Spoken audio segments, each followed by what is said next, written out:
એટલે કોઈકે કશું કર્યું માટે આપણે એનું અનુસરણ કરવું એવો કંઈ નિયમ નથી. તો આવશ્યકમ છે ત્યજ્યતે છે, જે આવશ્યક વસ્તુ છે એનો ત્યાગ કરવો એ તો ખરેખર વિરોધ છે. એનું નામ જ મોહ, એનું નામ ભ્રમ. ઘણા લોકો કરતા હોય છે દવા છોડી દે. ડૉક્ટર દવા આપી હોય, કઈ હોય દવા કરો, 6 મહિના સુધી કરો, 2 મહિના સારું લાગે છોડી દીધી, પૂછવાય ના જાય ડૉક્ટર, છોડી દીધી. પછી મહિના પછી એ જાત જાતની વસ્તુઓ થાય, પછી ડૉક્ટરે તો શું થયું, દવા ચાલે છે તો કે ના છોડી દીધી છે. એટલે એક તો પોતાને દવા કરવાની જરૂર છે, રોગ થયો તો આ દવા છોડી દેવી. આ કેવું છે? મોહ કહેવાય. મોહ એટલે કે વિપ્રતિષિદ્ધ કહેવાય, આ વિરોધી વસ્તુ કહેવાય. એમ અર્જુનને ભગવાને પહેલા શ્લોકમાં કહ્યું કે પ્રજ્ઞાવારામ છે ભાસ થશે, તું વાત તો બહુ પંડિત લોકોની જેમ કરે છે અને વળી પાછો અન્ય શોક અને શોક કરી રહ્યો છે. આ શોક હોવો અને પંડિત બે વસ્તુ એક સાથે હોય જ નહીં. કેમ ના હોય? કારણ કે ગતાસુ ન ગતાસુ છે નાનું શોષંતી પંડિતા, એને જ પંડિત કહેવાય જે લોકો ગયેલા કે નહીં ગયેલાનો શોક કરતા નથી, અર્થાત ગયેલા કે નહીં ગયેલાનો શોક જેનો જન્મ એને પંડિત કહેવાય. તું બોલે કે પંડિત ગયો અને ઘરમાં શોક દેખાય છે એટલે તું મૂઢો છે, તું મૂળ છે. વૃદ્ધ વસ્તુ દેખાય શું આપણે મોહ કહીએ. અહીં પણ એવું જ છે કે નિયત કર્મ જે જરૂરી છે અને છતાં ત્યાગ થઈ રહ્યો છે એને મોહ કહેવામાં આવે. વિપ્રતિષિદ્ધમ અતઃ મોહ નિમિત્ત પરિત્યાગ તામસ પરિકીર્તિત. એટલે મોહને કારણે આપણે બહાર ફેંકી દે. ઘણી વાર જોતો એને ભૂખ લાગી છે, ભૂખ લાગી છે, મમ્મી એને આપે છે ખાવાનું હાથમાં અને કંઈક ખટક્યું, એને પેલું જોઈએ, ધારો કે કંઈ ખબર નથી, એને પેલી પૂરી હોય, મમ્મી આ પૂરી આપી, એને નાની રોટલી એને મોટી રોટલી આપી, પેલી થાળી એ થાળી આપી, એકને બદલે બીજી ચમચી આપી, બસ ફેંકી દે. નહીં ખાવ, ભૂખ લાગી છે અને તો પણ ખાવાનું છોડી દે. અને જો વિપ્રતિષિદ્ધ આ વસ્તુ વિરુદ્ધ છે. આવું તો રોજ વારંવાર બને છે જીવનમાં. કારણ કે એક વસ્તુ આવેગાત્મક જ્યારે વસ્તુ થતી હોય, આ આવેગાત્મક નથી પણ આ તો અસમજથી થાય વસ્તુ, એને ખબર જ નહીં પડતી. ઘણી વાર બાળકને થાય ખબર ના પડે કે શું થાય, ભૂખ લાગી હોય અને છતાં પણ કોઈ બીજું કંઈ પેટ દુખે અને માથું કૂટે ના જેવું થતું હોય છે. એટલે આવી રીતે તામસ પરિકીર્તિત, આ પ્રકારના ત્યાગને કે સંન્યાસને તમસમાંથી જન્મનો સંન્યાસ કહેવામાં આવે છે. પણ આપે તો કહ્યું કે આ મોહમાંથી જન્મ્યો તો એને તામસ કેમ કહ્યો? મોહાત પરિત્યાગ, મોહમાંથી જન્મનો સંન્યાસ છે એને ભગવાન તામસ કેમ કહે છે? કે છે મોહશ્ચે તમઃ ઇતિ, આ મોહ જ તામસ છે.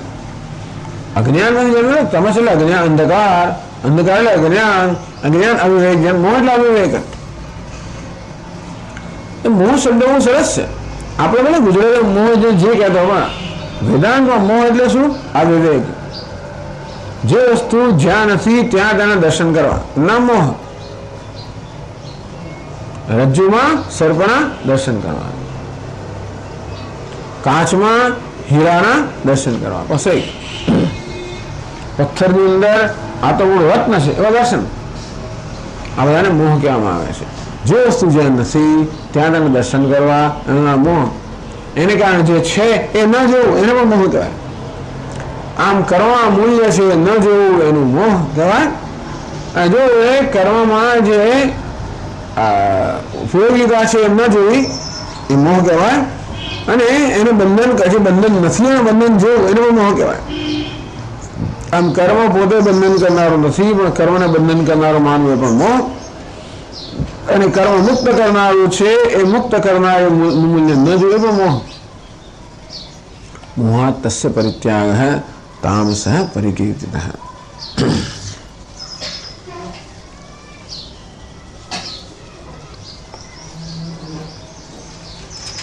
આમાં આ કહેવામાં આવ્યું પેલા સાંખ્ય લોકો માટે.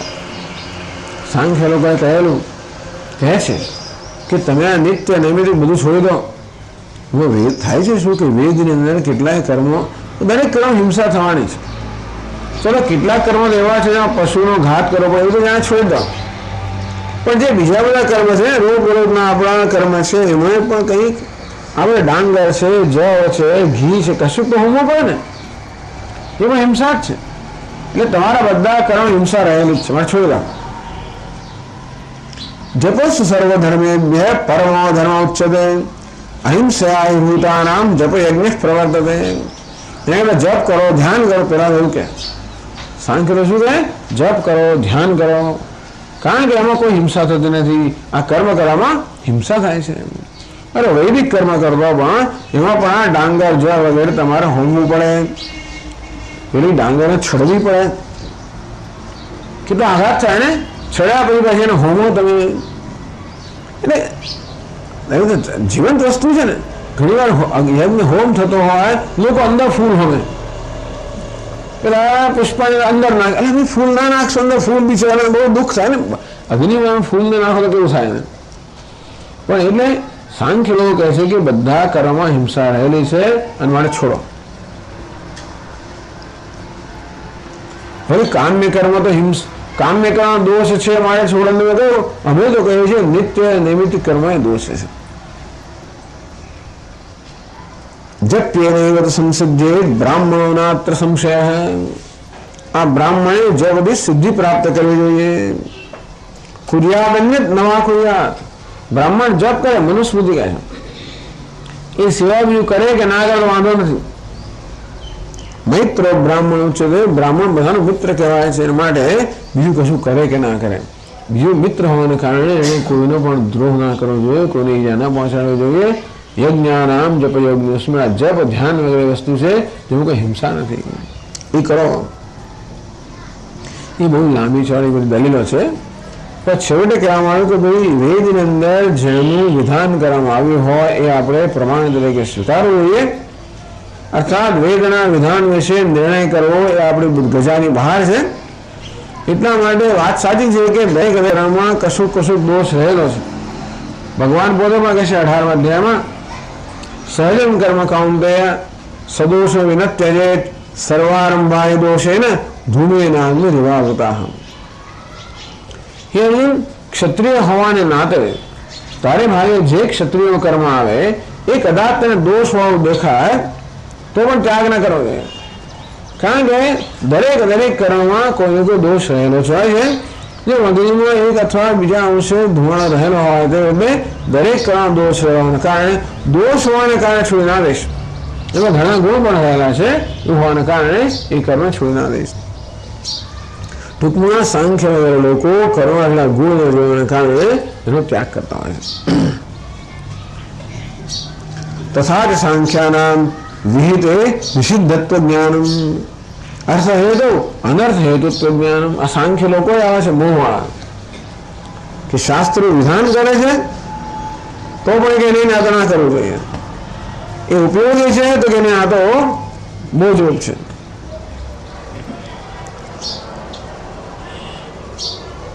ધર્મ એ છે અધર્મત્વ જ્ઞાનમ. જે ધર્મ છે નિત્ય નૈમિત્તિક કરવા એને છોડી દો, અધર્મ છે આ તો. અનુષ્ઠેય અનનુષ્ઠેયત્વ જ્ઞાનમ. અનુષ્ઠાન કરવું જોઈએ કે આ ના કરશો. ટૂંકમાં એ છે એના કરતા વિપરીત જોનાર છે સાંખ્ય લોકો. સર્વાસાન વિપરીતાંશ બુદ્ધિસ્સા પાર્થતામસી. આ જ અધ્યાય ભગવાન કહે છે કે જેની બુદ્ધિ તમોગુણી છે એ બધી વસ્તુઓ ખોટી જ જોઈએ. અધર્મમ ધર્મિત્યા મન્યતે તમસાવતા. અધર્મને ધર્મ તરીકે જોઈએ, ધર્મને અધર્મ તરીકે જોઈએ. એટલે આ લોકોના રવાડાના છે ટૂંકમાં. કારણ કે આ બધા વિદ્વાન લોકો છે અને એની દલીલો પણ બહુ શક્તિશાળી હોય છે. બિચારા સામાન્ય જનોને બધી સમજ ના પડે એટલે ભગવાન કહે છે કે એમના રવાડે ના ચડશો. મોહાત્સ્ય પરિત્યાગ તામસ પરિકીર્તિત. કોઈ વસ્તુ સમજ્યા કર્યા વગર છોડી દેવી. શેરડી છે, શેરડીનો સાંઠો કોઈ આપે તો રસ ચૂસીને પછી આપણે છોડી બરાબર છે. પેલા ફેંકી એટલે હું ફેંકી દઉં, ભાઈ એને તો ચૂસીને ફેંક્યું છે, હા એમને એમ ફેંકી દે છે. રસ વાળી શેરડી ફેંકવી એ કેવો ત્યાગ છે? મોહ ત્યાગ. અને એટલા માટે ભગવાને એમ કહી શકાય કે આ શ્લોક દ્વારા પેલા સાંખ્ય પક્ષનું નિરાકરણ કર્યું એવું કહેવાય. અથવા તો પોતે પ્રતિજ્ઞા કરેલું, વચન આપેલું કે હું આ ત્યાગ 3 પ્રકારનો છે એનું નિરૂપણ કરીશ. એ નિરૂપણમાં તામસ ત્યાગ છે, 3 સત્વમાંથી જન્મેલો ત્યાગ, રજસ્વની જન્મેલો ત્યાગ, તમસ્વની જન્મેલો ત્યાગ.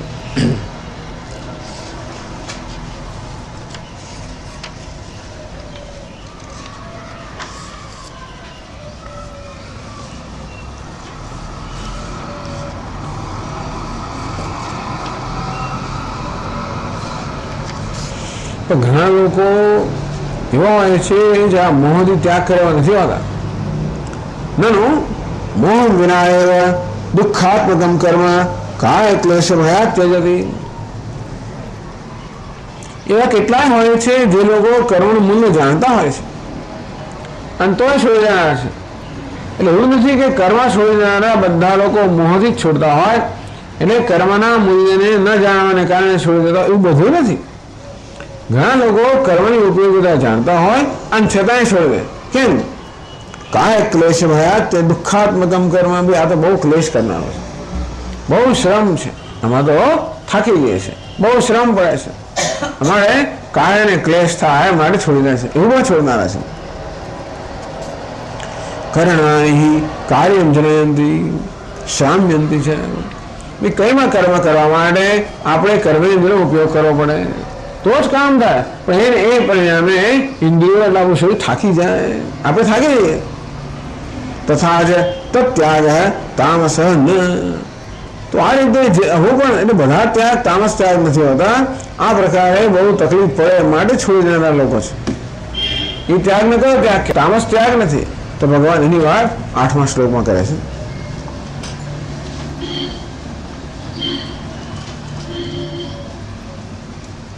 દુઃખમિત્યેવ યત કર્મ કાય ક્લેશ ભયાત ત્યજેદ સકૃત્વા રાજસં ત્યાગમ નૈવ ત્યાગ ફલમ લભેત.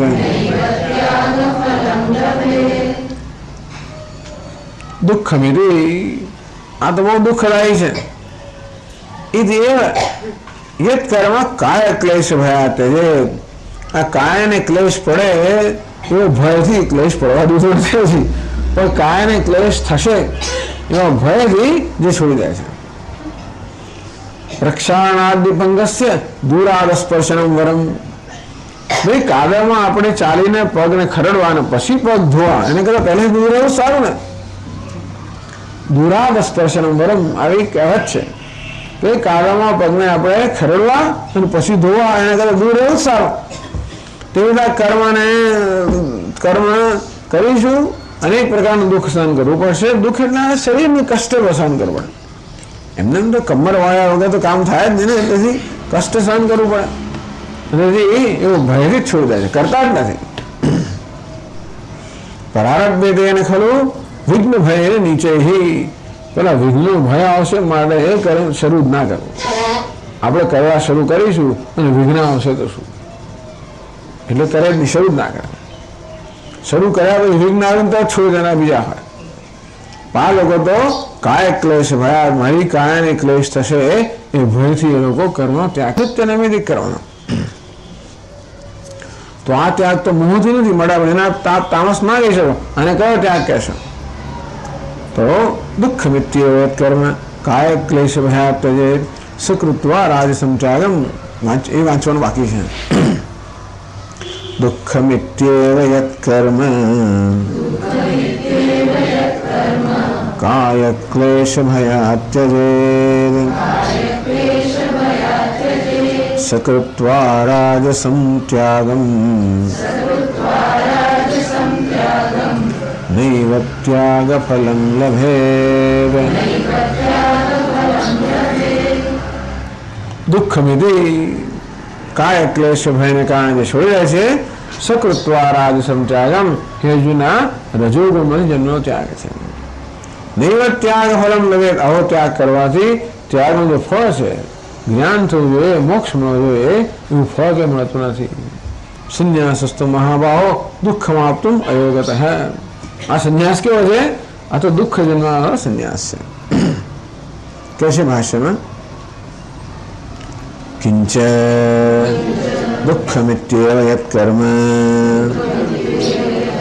કાય ક્લેશ ભયાદ શરીર દુઃખ ભયાદ त्यजेद परित्यजेद सकृत्वा राजसं रजो निर्वृत्तं त्यागं नैव त्यागफलम् ज्ञानपूर्वस्य सर्वकर्मत्यागस्य फलं मोक्षाख्यं न लभेद नैव लभते।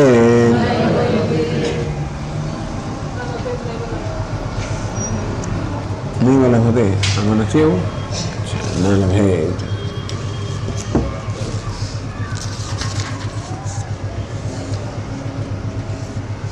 નૈવ લભતે બરાબર છે। બસ એટલે દુઃખમેથી આ દુઃખમ ही રજ આ દુઃખ રજોગુણમાંથી જન્મ્યું છે ને દુઃખ રજોગુણને જન્માવનારું હોય છે દર્જવાની એને એટલે દુઃખને કારણે છોડી દેલો કરવાના એ ત્યાગને રજસમાંથી જન્મેલો એટલે રાજસ ત્યાગ કહેવામાં આવે।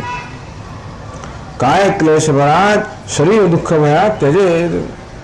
તો એ ટૂંકમાં એને માટે પણ થોડો મોહ તો ખરો ને, આમ તો રજોગુણની અંદર પણ અજ્ઞાન તો છે જ। ટૂંકમાં પોતાની કાયાના ક્લેશને વધારે મહત્વ આપે છે એટલે આને કારણે જે આપણને લાભ થવાનો છે એ લાભ કરતાં આને વધારે મહત્વ આપે છે। હવે કેટલી વાર થતું હોય છોડી દીધું નથી કરતા બસ। કોણ સ્વામી રોજ સવારમાં ચાલવા કોણ જાય ને કોણ આસન કરે ને કોણ દબાવે ને કોણ પાણી પીએ ને કોણ ફણાનું કરે ને કોણ આ કરે નથી કરતા। મીઠા વગરનું ખાવાનું ઘી વગરનું ખાવાનું પેલા વગરનું ખાવાનું આ વગરનું ખાવાનું આ તાર તકલીફ પાછી પેલું ફણગાવાળા મગ ખાવાના જાત જાત બધું ખાવ કોણ કરે એટલે લોકો બધા પેલા બહુ ઉત્સાહપૂર્વક નિસર્ગોપચારમાં જાય 2 અઠવાડિયા 3 અઠવાડિયા 4 અઠવાડિયા રહે સારા થઈ ના 5-10 કિલો વજન ઉતરી જાય અને એકદમ સ્વસ્થ થઈ જાય ચાલતા થઈ જાય તો ધીમે ધીમે ધીમે કે રોજ જમવા બેસે બીજા બધા દાળના સંભાળતા લેતા હોય એમ દાળ તો ખવાય જ નહીં ફળ તો ખવાય જ નહીં દૂધ તો પીવાય જ નહીં ચાનો પ્રશ્ન જ નથી। એ ક્યાં સુધી વિચારો આમનું એનું જે આકર્ષણ હોય એ ક્યાં સુધી એ લોકો પછી એને સહન કરી શકે। ધીમે ધીમે પછી પેલા કાચું આમાંથી થતા અને ફણગાવેલામાંથી ધીમે ધીમે આવતા આવતા 15 દિવસ 2 અઠવાડિયા 2-3 અઠવાડિયામાં એ નિયમિત ભોજન પર આવી જાય। પછી પાછા 2 મહિનામાં હતારવાની વાત બરાબર પહેલાં જે વાત થઈ જાય। દુઃખ તો કશું પણ દુનિયામાં કોઈ ઉન્નતિ કરવી હોય તો દુઃખ સિવાય તો થાય જ નહીં। અંગ્રેજીમાં કહેવત છે નો પેન નો ગેઇન। જો આપણે તકલીફ સહન ના કરીએ કે પીડા સહન કરવા તૈયાર ના હોય તો ક્યારે ઉન્નતિ થાય જ નહીં। પીડા ઉન્નતિ કરે છે નથી કરતા એવું નહીં કહેતા દરેક પીડા ઉન્નતિ કરનારી એવું નથી। બુદ્ધિપૂર્વકની પીડા એ તો છે જ પણ ઉન્નતિ કરવી હોય તો પીડા સહન કરવાની તૈયારી જોઈએ। એમ નથી કહેતા પીડા સહન કરો તો ઉન્નતિ કરવી હોય તો પીડા સહન કરવાની તૈયારી જોઈએ। રોજ સવારે ઉઠીને દંડ બેઠક કરીએ કશું કરીએ તો શરીર સ્વસ્થ રહે તો ભવિષ્યમાં જે પીડા થવાની છે એ આપણે ટાળી શકીએ। અત્યારે થોડી પીડા સહન કરીએ જો અત્યારે પીડા સહન ના કરીએ તો છેલ્લે એક દિવસ ઉઠાવે નહીં બહુ પીડા સહન કરવી પડે। આ લોકો સમજતા નથી। લોકોમાં કે હમણાં એવું છે ને આ તો બધી વાતો એવી છે ને કે હમણાં જ છાવવા વાંચ્યું કે આ ડૉક્ટરોનું અત્યારે સ્વાસ્થ્યનું ધોરણ બહુ કથળી રહ્યું છે। એમના જેવા દર્દીઓને બહુ સલાહ આપે કે તમે આમ ફરવા જાઓ પૂરું કરો આ ખાઓ ના ખાઓ બધું અને એ પોતે તમે કરતા નથી ડૉક્ટરો એમ કરવાના કારણે દર્દીઓ સાજા થાય છે તો ડૉક્ટર માથા પડે એવું થતું હોય છે। એટલે આ પરોવડે છે પાંડિત્ય પણ કહેવાનો વાંધો છે કે ભવિષ્યમાં પીડાને ટાળવા માટે આપણે જાણી જોઈને અત્યારે વ્યવસ્થિત વિવેકપૂર્વકની પીડા જો આપણે અત્યારે સ્વીકારીએ તો ભવિષ્યની પીડાને આપણે તો પીડા આપણે ટાળી શકીએ। ભગવાને આપણા જોડે પીડા મૂકેલી જ છે એ સિવાય તો છૂટકો જ નથી। અંગ્રેજી ક્યાં તો આપણે જાણી જોઈએ ને પીડા સહન કરીએ બુદ્ધિપૂર્વક જેથી પીડા આપણને લાભ કરવાની જોડે નહીં તો પછી એની રીતે આવશે તો બહુ ત્રાસ કરનારી જોડે। એટલે ઉપવાસ કરીને ભૂખ્યા રહેવું સારું ખાવા ના ભૂખ્યા રહેવું પડે બહુ કપરું લાગે। ઉપવાસ ભૂખ્યા રહેવાનો આપણે પ્રારબ્ધમાં હોય તો ઉપવાસ કરીને ભૂખ્યા રહ્યા હોઈએ તો પુણ્ય મળે અને સંકલ્પ તપસ્યા કહેવાય અને પ્રારંભમાં ભૂખ્યા રહેવાનું હશે તો આપણે મેલેરિયા થયો અને અઠવાડિયું ખાવાનું મળે જ નહીં ધારો કે એના કરતાં આ સારું। એટલે દુઃખની પણ કિંમત છે। કહેવાનો ભાવ એ છે કે દુઃખની પણ કિંમત છે। દુઃખને ટાળવું એ તો મારો સ્વભાવ જ છે। ખરેખર રજૂના ત્યાગ આવો ત્યાગ છે। મોહને તમાસ હૃદય બધું જ છે એમાં પણ ટૂંકમાં તત્કિમ કર્મણી ઘોરે મામ નિયોજયસી કેશવ, ભગવાન અમને ઘોર હિંસાત્મક દુઃખદાયક કર્મ શા નિયુક્ત કરો છો? અર્જુન દુઃખ ટાળવા માંગતો હતો. Avoid the unpleasant. જે અનપ્લેઝન્ટ હોય, જે દુઃખ કરનારો હોય, પીડા કરનારો હોય, એને આપણે ટાળીએ.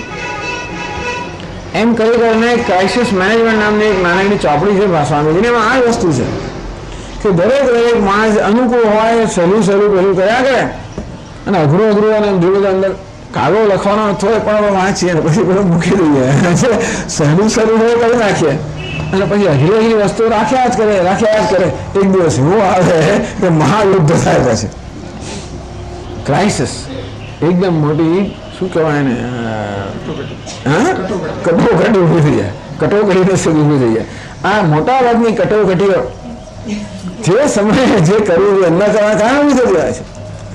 અને કટોકટી ટાળી શકાય એટલે કહે છે ડુ ધી અનપ્લેઝન્ટ ફર્સ્ટ. આ એક નિયમ આપ્યો કે અનપ્લેઝન્ટ હોય અર્થાત જે આપણને અણગમતું હોય એ પહેલાં કરો. ખાવામાં પણ એવું જ કરવાનું. પેલા નાના બાળકો છે ને, પહેલાં તો સારું છે કે આ હિન્દુસ્તાન, ગુજરાત સિવાય બીજે કશે મીઠાઈ છેલ્લે જ માં. આપણે તો પહેલેથી મીઠાઈ જ આપી દે, લાડુ પહેલેથી જ આપે. એટલે પછી બીજું કોઈ ખાય શું? બીજું ભાણે કોણ લે? પછી નહીં, લાડુ જ ખા કરીએ એટલે શું છે, પ્લેઝન્ટ વસ્તુ જ ખાઈએ. એટલે જરા શાક તો ખાતો ખરો આ દાળમાં. એટલે આ તો ડિઝર્ટ આને કહેવાય. ડિઝર્ટ અંગ્રેજીમાં કહે. ડિઝર્ટને છેલ્લું ખાવાનું હોય, પહેલું ખાવાનું ના હોય. પણ આપણે ડિઝર્ટને પહેલું જ ખાઈએ, અને વચ્ચે ખાઈએ, અને છેલ્લું ખાઈએ, અને બીજું ખાઈએ જ નહીં. એટલે એનો અર્થ શું થયો કે આ દરેક મનુષ્ય હંમેશા અંગ્રેજીમાં કહેવાય the path of least resistance, જેમાં ઓછામાં ઓછી પ્રતિકૂળતા હોય એ જાતનો માર્ગ બધા પસંદ કરે. ટૂંકમાં માણસનો સ્વભાવ છે દુઃખને ટાળવો. નથી કે દુઃખને ન ટાળવું જોઈએ કે દુઃખને નિમંત્રણ આપવું એવું નથી, પણ માત્ર દુઃખ છે માટે ટાળવું એવું પણ ન હોવું જોઈએ. કારણ કે આપણે પહાડ પર ચડવું હોય તો દુઃખ સહન કર્યા સિવાય નીચે પેલું ગુરુત્વાકર્ષણ બળ હોય એને ઉપર જઈએ તો ઉપર ચડી શકે ને. ઉપર ચડવા માટે હંમેશા જે બધા સ્વાભાવિક બળો છે, પ્રાકૃતિક બળો છે, બધા બળોની ઉપરવટ થઈને ઉપર ચડી શકે. તેમ તમસ ને રજસનું હંમેશા ખેંચાણ તો રહેવાનું જ. તમસ એટલે નિદ્રા, આલસ્ય, પ્રમાદ હંમેશા આપણું મન એને સમર્થન આપ્યા જ કરે, વાજબી ઠરાવ્યા જ કરે. આ થોડો આરામ કરે, થોડું આમ કરે, થોડું પછી કાર્ય કરે છે, પણ એમ કરતા પરીક્ષાનો છેલ્લો મહિનો આવી જાય અને કશું કર્યું જ ના હોય એવું થઈ જાય. એટલે દુઃખ અને ટાળવું એને માટે આ કર્મને છોડવું તો બરાબર નથી. નહીં તો દુઃખ બીજી રીતે આવીને પણ એનું કામ તો કરવાનું છે, બદલવાનું છે. પરંતુ જીવનમાં પીડા સહન કરવાનું પણ શું મૂલ્ય છે એ ન જાણતો હોવાને કારણ કે આ રોજની ફરજ બજાવવામાં પીડા છે, મારે છોડી દેવી. નોકરી કોણ કરે? સ્વામીજી મેં તો શું કર્યું, હવે પેલું વોલન્ટરી રિટાયર VRS લઈ લીધું. VRS premature retirement VRS. ઘણા લોકો લેતા હોય છે રિટાયરમેન્ટ. શેના માટે લે? સ્વામી અમારે તો અભ્યાસ કરવો છે, જપ કરવો છે, ધ્યાન કરવો. તો બરાબર છે, એ સારું કરવા માટે મેં વાંધો નથી. તો પ્રી મેચ્યોર રિટાયરમેન્ટ પછી ટીવી જોવાનું, બેંકમાં જવું, છાપા વાંચવા કરી ને લોકોને કહે કે સ્વામી અમને સમય મળતો જ નહીં. શું કરો? સવારમાં ઉઠવું, ફરવા જવું, ચા પીવું, છાપું વાંચવું, નાહી ધોઈને પછી બેંકમાં જવું, ભાઈબંધો થોડો ગપ્પા મારો, 12:30 આવો, જવું, પછી શું જવું, 3:30 વાગે ઉઠવું, ચા પીવું, પછી ટીવી જોવું, થોડી વાર સાંજે ફરવા જવું, સાંજે જમવું, ટીવીનો શો જોવું, ઊંઘી જવું. તમારે નથી. આવી રીતે બરબાદ પોતાના સમયને કરો. એનું કાય ક્લેશ ભયાત છે તો સકૃત્વા રાજસમ ત્યાગમ. જે ત્યાગનું ફળ છે, જ્ઞાન કર્મ ત્યાગસ્ય ફલમ. તો જ્ઞાન થયા પછી સર્વ કર્મનો ત્યાગ કર્યો હોય, અરે પરોક્ષ જ્ઞાન થયા પછી પણ કર્મનો ત્યાગ કર્યો હોય. એટલા માટે ત્યાગ કર્યો કે જેથી કંઈક વધારે સારું કરી શકે. પેલા કહે ને કે હું નિવૃત્ત થવા માંગુ છું, જેથી સ્વામીજી હવે મારી ક્લાસમાં આવે કે મારી રોજ પૂજા થાય, પાઠ થાય, જપ થાય, જે હોય મારે ઋષિકેશ રહેવું હોય મહિનો તો આ હેતુથી કરતા હોય. ટૂંકમાં કંઈક ઉત્કૃષ્ટ વસ્તુ કરવાના કારણે કોઈ નિકૃષ્ટ અથવા ઉત્તર દિવસનો ત્યાગ કરવાનો છે. પણ આ પ્રકારનો ત્યાગ આ કોણ તકલીફ લે એમ કરીને ત્યાગ કરવામાં આવ્યો છે, તો એને કારણે ત્યાગનું જે ફળ મળવું જોઈએ મોક્ષાખ્યમ, જ્ઞાન દ્વારા મોક્ષ, એ કોઈ ફળ મળતું નથી. ન જ સંન્યાસનાદેવ સિદ્ધિમ સમધિગચ્છતિ, માત્ર સંન્યાસ લીધો માટે મોક્ષ રૂપ સિદ્ધિ પ્રાપ્ત થાય એવું નથી હોતું.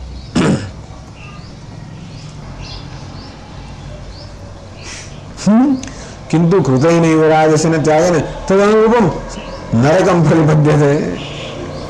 ઉલટો નિત્ય નૈમિત્તિક કર્મનો ત્યાગ કર્યો પીડાને કારણે એ શું થાય?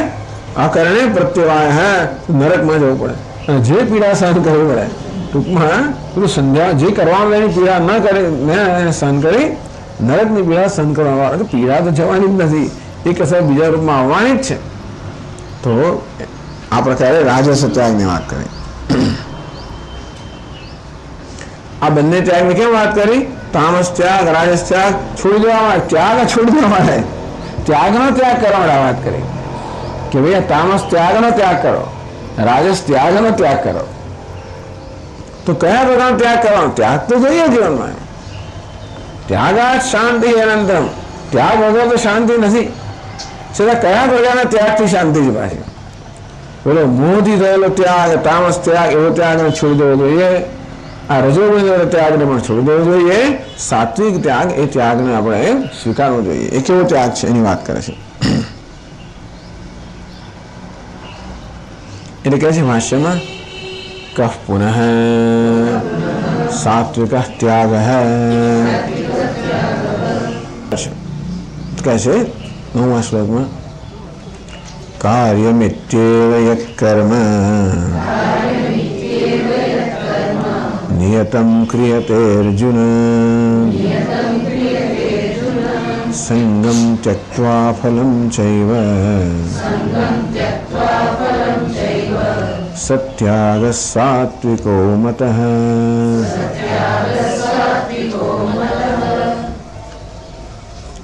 કાર્યમ તો કરવું જોઈએ એથી આ પ્રકારની સમજથી યત નિયતમ કર્મ ક્રિયતે હે અર્જુન. હે અર્જુન, નિયત અર્થાત નિત્ય નૈમિત્તિક કર્મ કરવામાં આવે છે વેઠ માટે નહીં, પણ કાર્ય કરવું જોઈએ. અર્થાત આ કર્મનું મૂલ્ય જાણે છે અને તેથી એ કરવાથી ખરેખર મને લાભ છે, કર્મના લાભને જાણે છે, કર્મના મૂલ્યને જાણે છે અને માટે કર્મ કરે છે. કાર્યમિતિ કરવું જોઈએ માટે કરે છે. એ ટૂંકમાં પોતાની પ્રેરણાથી કરે છે, બળજબરીથી કરતો નથી. આમે કર્મ આપણે કરીએ અને ફરજ પણ બજાવ્યો, બળજબરી બજાવવાથી હોય તો એને લાભ નથી મળતો. પરંતુ આપણે પોતાની ઈચ્છાથી ફરજ બજાવતા હોઈએ, એ ફરજ બજાવવામાં કષ્ટ રહેલો તો બજાવીએ, કારણ કે હું જાણું છું કે એમ કરવાથી મને પોતાને લાભ છે.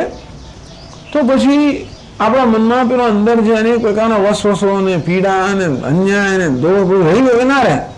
આપણે જાણીએ છીએ કે ભાઈ આ તો આપણે પોતાને માટે કરીએ છીએ, બીજાને માટે નથી કરતા. કાર્યમિતિ નિયતમ યત કર્મ ક્રિયતે અર્જુન. આ નિયત અર્થાત નિત્ય નૈમિત્તિક કર્મ હે અર્જુન જે કરવામાં આવે છે, તો કર્મ કરવાને ભગવાન આ સંન્યાસ ત્યાગ કહે છે.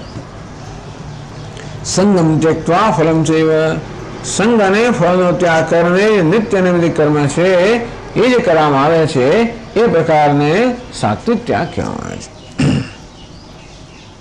ભગવાને ત્યાગની વ્યાખ્યાઓ બધી પોતાની વિલક્ષણ વ્યાખ્યાઓ આપી છે. ભગવદ્ ગીતામાં બહુ વિલક્ષણ રીતે, સરસ રીતે ભગવાન આ બધી વ્યાખ્યાઓ આપે છે. આ પ્રકારનું સૂક્ષ્મ જે બધું આ પૃથક્કરણ છે ને, વિશ્લેષણ, એ ભાગ્યે જ ક્યાંય પણ જોવા મળે આપણને.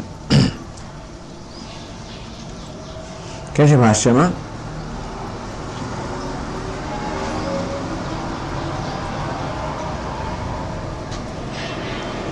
કાર્યમ કર્તવ્યમ ઇત્યેવ યત્ કર્મ નિયતમ નિત્યમ ક્રિયતે નિર્વર્ત્યતે. હે અર્જુન, સંગમ ત્યક્ત્વા ફલમ ચૈવ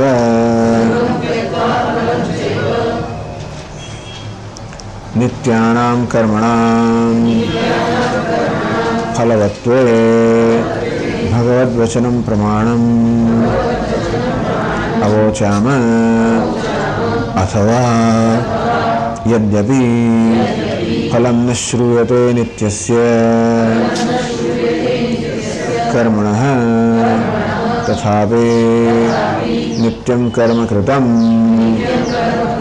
आत्मसंस्कारं प्रत्यवाय परिहारं वा फलं करोति आत्मनः इति कल्पयति एव अज्ञः तत्र तामपि कल्पना निवारयति फलं त्यक्त्वा इत्यनेन अतः साधु उक्तं संगं त्यक्त्वा फलं च इति सत्यागः नित्यकर्मसु संगफलपरित्यागः सात्विकः सत्वनिवृत्तः मतः अभिमतः કાર્ય એટલે કર્તવ્ય કરવું જોઈએ આ પ્રકારની ભાવનાથી આ પ્રકારની પ્રેરણાથી આ પ્રકારની સમજથી યત કર્મ યત નિયતમ કર્મ ક્રિયતે આમ નિત્ય કર્મ એટલે પોતાની ફરજ કે મારે ફરજ બજાવવી જોઈએ એમ કરવાથી મારું અંતઃકરણ શુદ્ધ થશે એ પ્રકારની સમજથી કરવામાં આવે છે અને એવું ક્યારે થશે જ્યારે આ કર્મફળની આસક્તિ છોડીશ અને એ પ્રકારે કર્મ કરીશ અને જો કર્મનો અભિમાનનો ત્યાગ કરીશ એ પ્રકારે કર્મ કરવાથી મારું પોતાનું અંતઃકરણ શુદ્ધ થશે એ પ્રકારની સમજથી જે આ કર્મ કરે છે કર્મ સંગમ ગૌ સંગમ ત્યક્ત્વા કર્મનો સંગ એટલે કર્તૃત્વ અભિનિવેશમ એટલે વધારે પડતા એટલે કર્તૃત્વમાં વધારે પડતો અભિમાન કે હું જ કરી રહ્યો છું એ નહીં નમ્રતા કે આપણે શું કરવાના હતા આપણે તો ભગવાનના હાથનું નિમિત્ત છે ખરેખર જે કરી રહ્યો છે ભગવાન જ કરી રહ્યો છે હું તો નિમિત્ત છે ભગવાન કહો ને નિમિત્ત માત્રમ ભવસદ્વેષાચન એ અર્જુન તો નિમિત્ત મેં વૈતે નિહતા પૂર્વમેવ આ બધા તો મારા વડે હણાઈ ગયેલા છે મારે તું તો ઊભો થા યુદ્ધ કર અને યશ પ્રાપ્ત કર એને માટે તને મેં ખાસ તને પસંદ કરે છે આ યશ પ્રાપ્ત કરવા માટે બાકી કામ તમે કરી લીધેલું છે અને આ રીતે પણ જોઈ શકાય કે ખરેખર કર્મ કરનાર તો ઈશ્વર છે અથવા તો હું જે કર્મ કરું છું એની પાછળ પણ ઈશ્વરનું બળ ઈશ્વરની બુદ્ધિ ઈશ્વરની પ્રેરણા ઈશ્વરનો અનુગ્રહ રહેલો છે અને એથી હું કરું છું એ પ્રકારનો ગર્વ ના હોય એની અંદર નમ્રતા હોય સમજ હોય ફલમ અને ફળની આસક્તિ કે આ કર્મ કરવાથી મને કશોક લાભ થાય એ પ્રકારની આસક્તિનો પણ ત્યાગ કરીને બસ આનું નામ જ આધ્યાત્મિક જીવન ટૂંકમાં કામ કરવું ના કરવું એ આધ્યાત્મિકતા છે એવું નથી કહેવા માંગતા પરંતુ આસક્તિનો ત્યાગ અપેક્ષાનો ત્યાગ હું કંઈ કરું માટે મને એનો બદલો મળવો જોઈએ આ અપેક્ષા સ્વાભાવિક છે આ તો એવું નથી કે ખોટી વસ્તુ છે પણ આપણે બાદમાં વસ્તુ છે જો દુનિયામાં કોઈ એક મહાન વસ્તુ મહાન દુઃખ આપતી હોય તો અપેક્ષા છે કે કોઈ પાસે અપેક્ષા રાખવી રાખ્યા વગર ના ચાલે એવી વાત છે સ્વામી અપેક્ષા તો રાખવી જ પડે બરાબર પણ છતાં દુઃખ આપનાર વસ્તુ એ જ છે જ્યાં આશા છે નિરાશા જન્મે એટલે આપણે આત્મ તિરસ્કારનો ભાવ જન્મે એવી તો સ્વામી દુઃખ થવાનું એટલે ભગવાન કહે છે કે તું કર્મ કરવા દ્વારા અપેક્ષા ના રાખીશ હું તને આપીશ જે જોઈએ છે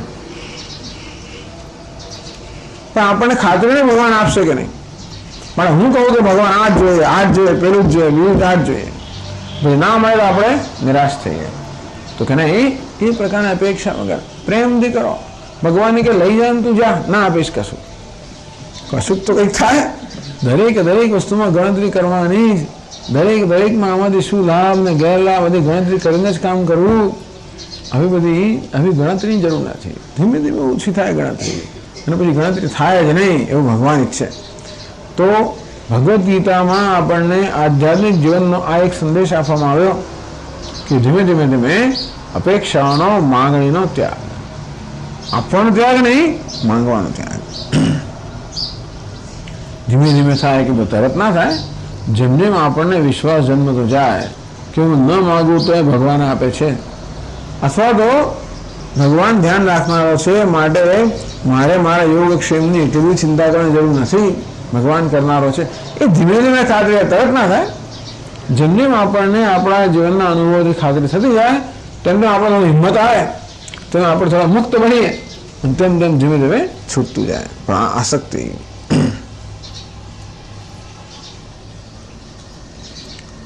સત્યાગ સાત્વિક, આ સત્વમાંથી સાત્વિક બુદ્ધિમાં જન્મ ત્યાગ છે. મત આદયત્વેન સંમત શિષ્ટાના, આવો મત કોનો છે? ભગવાન કે મારો મત છે, અથવા તો આવા બુદ્ધિમાન મનુષ્યનો મત છે કે આ પ્રકારના ત્યાગ આપણે ગ્રહણ કરવો જોઈએ, કારણ કે આપણે પવિત્ર કરવાનો છે. એટલે કહે છે, આગળ પ્રશ્ન કરવામાં આવેલો, નિત્યાનામ ફલમેવ નાસ્તિ કથમ ફલમ ત્યક્ત્વા એટલે ઉત્તમ. ભગવાન શું કહે છે? સંગમ ત્યક્ત્વા ફલમ ચૈવ નિયતસ્ય નિયતમ કર્મ ક્રિયતે. જે નિત્ય કર્મ કરવામાં આવે છે સંગ અને ફળનો ત્યાગ કરીને ભગવાન કહે છે. ફળનો ત્યાગ ક્યારે થાય? જ્યારે ફળ મળતું હોય ત્યારે. એની ઉપરથી નક્કી થયું કે નિત્ય કર્મનું ફળ છે. તો ભગવાન કહે નિત્ય કર્મ પણ ફળનો ત્યાગ કરતા કરતા કરવું જોઈએ. એનો છે થયો કે નિત્ય કર્મ ફળ છે. એટલે શંકરાચાર્ય મહારાજ કહે છે નિત્યાનામ કર્મણામ ફલવત્વે ભગવદ વચનમ પ્રમાણ. આગળ કહી ચૂક્યા છે કે નિત્ય કર્મ ફળ છે. જો આ ભગવાનનું આ વચન છે કે નિત્ય કર્મ ફળનો ત્યાગ કરીને કરવું જોઈએ, એમાં નિત્ય કર્મ ફળ છે, એમાં ભગવાનનું વચન સ્પષ્ટ થઈ ગયું. તો મીમાંસાઓ કે નિત્ય કર્મનું ફળ હોય જ નહીં, શાસ્ત્રમાં કહ્યું જ નથી. નિત્ય કર્મ કરવા માટે કોઈ નથી આ મળશે પેલું મળશે એટલે માટે ફળ ના હોય. એટલે શંકરાચાર્ય હંમેશા કહેતા હોય છે કે નિત્ય કર્મનું ફળ હોવું જ જોઈએ.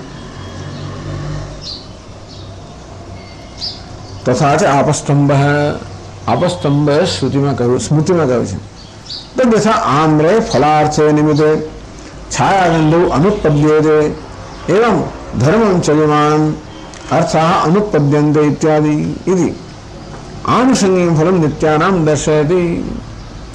આપસ્તંભ ઋષિએ કહ્યું છે કે નિત્ય કર્મ ફળ કેવી રીતે મળે?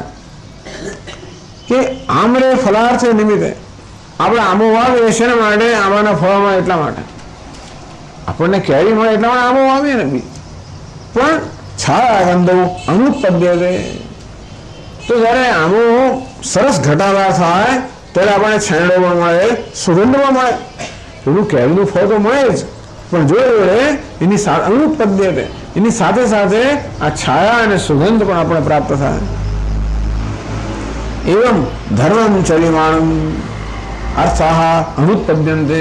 અંતે રીતે આપણે ધર્મનું આચરણ કરીએ ત્યારે અર્થ અને કામ પણ મળે.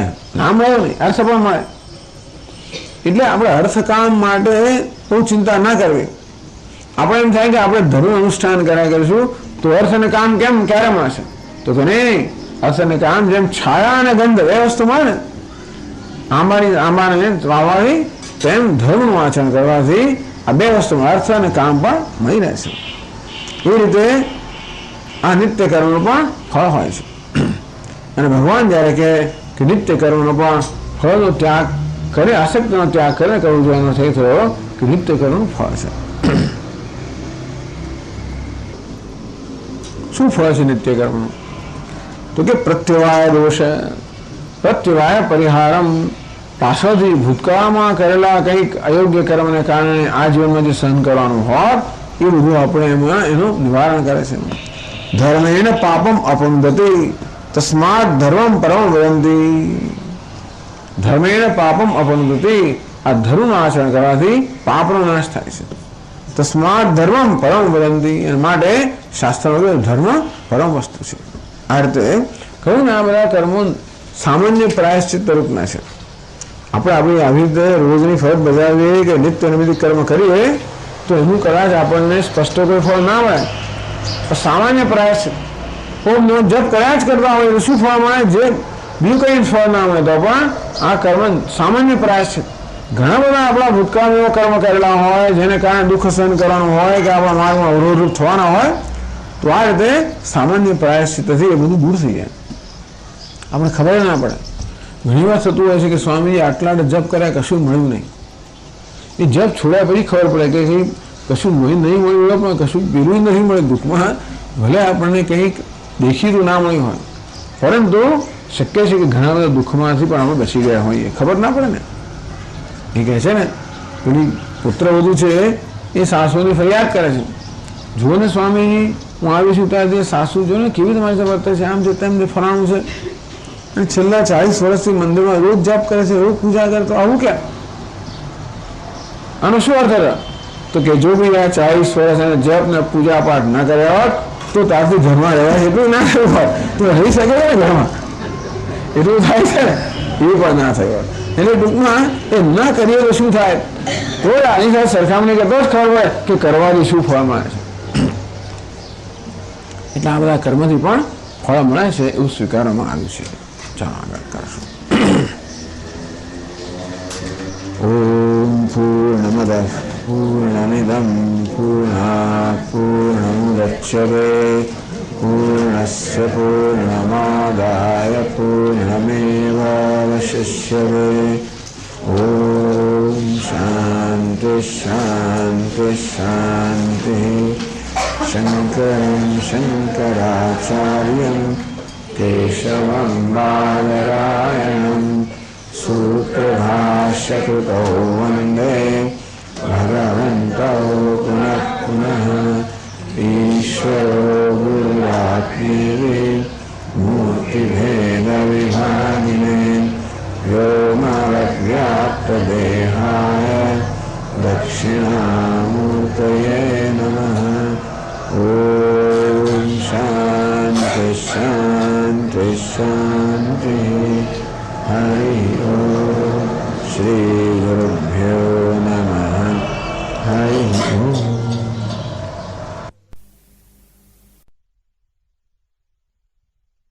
ઓમ નારાયણઃ પરો વ્યક્તાत्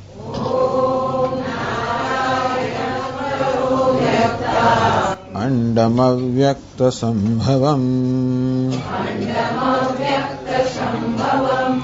અંડસ્યાन्तસ્ત્વિમે લોકાઃ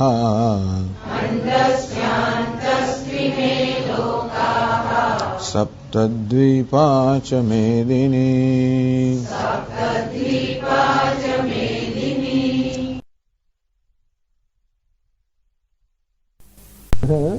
ત્રિવિધ સંપ્રકીર્તિત. એમ કે ભગવાને આ 3 પ્રકારના ત્યાગની વાત કરવાની જે પ્રતિજ્ઞા કરી એ ત્યાગની વાત કરી. પહેલા કહ્યું કે તામસ, રાજસ અને સાત્વિક આ 3 રીતે ત્યાગની વાત કરે છે. કે કર્મના મૂલ્યને કે એને કર્મની ઉપયોગિતાને ન સમજવાને કારણે કર્મનો ત્યાગ કરી દેવામાં આવે, કર્મને નિરુપયોગી માનવામાં આવે, જે ખરેખર ઉપકારક છે એને અનુપકારક માનવામાં આવે, ખરેખર મદદ કરનારું છે અને અવરોધ રૂપ માનવામાં આવે. એનું નામ છે મોહ. તો વસ્તુ છે એના કરતા એનો વિરુદ્ધ. થોડો અવાજ મોટો કરી બે જગ્યાએ રેકોર્ડ થાય ને એટલા માટે.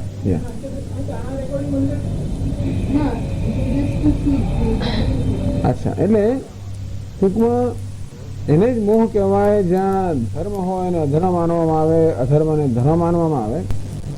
તો ઉપયોગી હોય એને નિરુપયોગી માનવામાં આવે, અથવા તો આપણને અવરોધ કરનારો માનવામાં આવે. તો કર્મ વિશે આ પ્રકારની એક અણસમજ, ગેરસમજ હોય કે જેને કર્મની જરૂરિયાત છે એને માટે પણ આ કર્મ ખરેખર તો દોષકારક છે, માટે છોડી દેવું જોઈએ. ખરેખર કર્મની અંદર જે આસક્તિ છે, કર્મમાં જે સંગ છે, અભિમાન છે, કર્મમાં આસક્તિ છે, એ દોષ છે. એ અંશને છોડવાનો છે. એ ન સમજવાને કારણે આખા કર્મને છોડી દેવામાં આવે. આવા ત્યાગને તામસ ત્યાગ કહ્યો. તમસ એટલે મોહ. સત્વમાંથી સુખ જન્મે, રજસમાંથી દુઃખ જન્મે, તમસમાંથી મોહ જન્મે. અને તે મોહને કારણે થયેલા ત્યાગને તામસ ત્યાગ કહેવામાં આવ્યો. બીજો રાજસ ત્યાગની વાત કરી. દુઃખ મિત્ય વેદ કર્મ. આ રજસમાંથી દુઃખ જન્મતું હોય તો દુઃખ જેને છોડવાનું કારણ બને એને રાજસ ત્યાગ કહે. એટલે માણસનું મન રાજસ હોય, રજોગુણી હોય એટલે એને બધી વસ્તુ દુઃખ આપનારી નીવડે. એટલા માટે શરીરનો જે શ્રમ લેવો પડે આ બધાનો આનંદ માણવાને બદલે એ જ માણસ જો સાત્વિક હોય તો કર્મ કરતી વખતે જે કંઈ કરવું પડે એમાં આનંદ પણ માણી શકે. એવું નથી કે કર્મ ભલે શરીરનો પરિશ્રમ થતો હોય તો પણ એનો આનંદ માણી શકાય, પણ એનું મન રજોગુણ હોવાને કારણે એ બધું દુઃખ આપનારે નીવડે છે.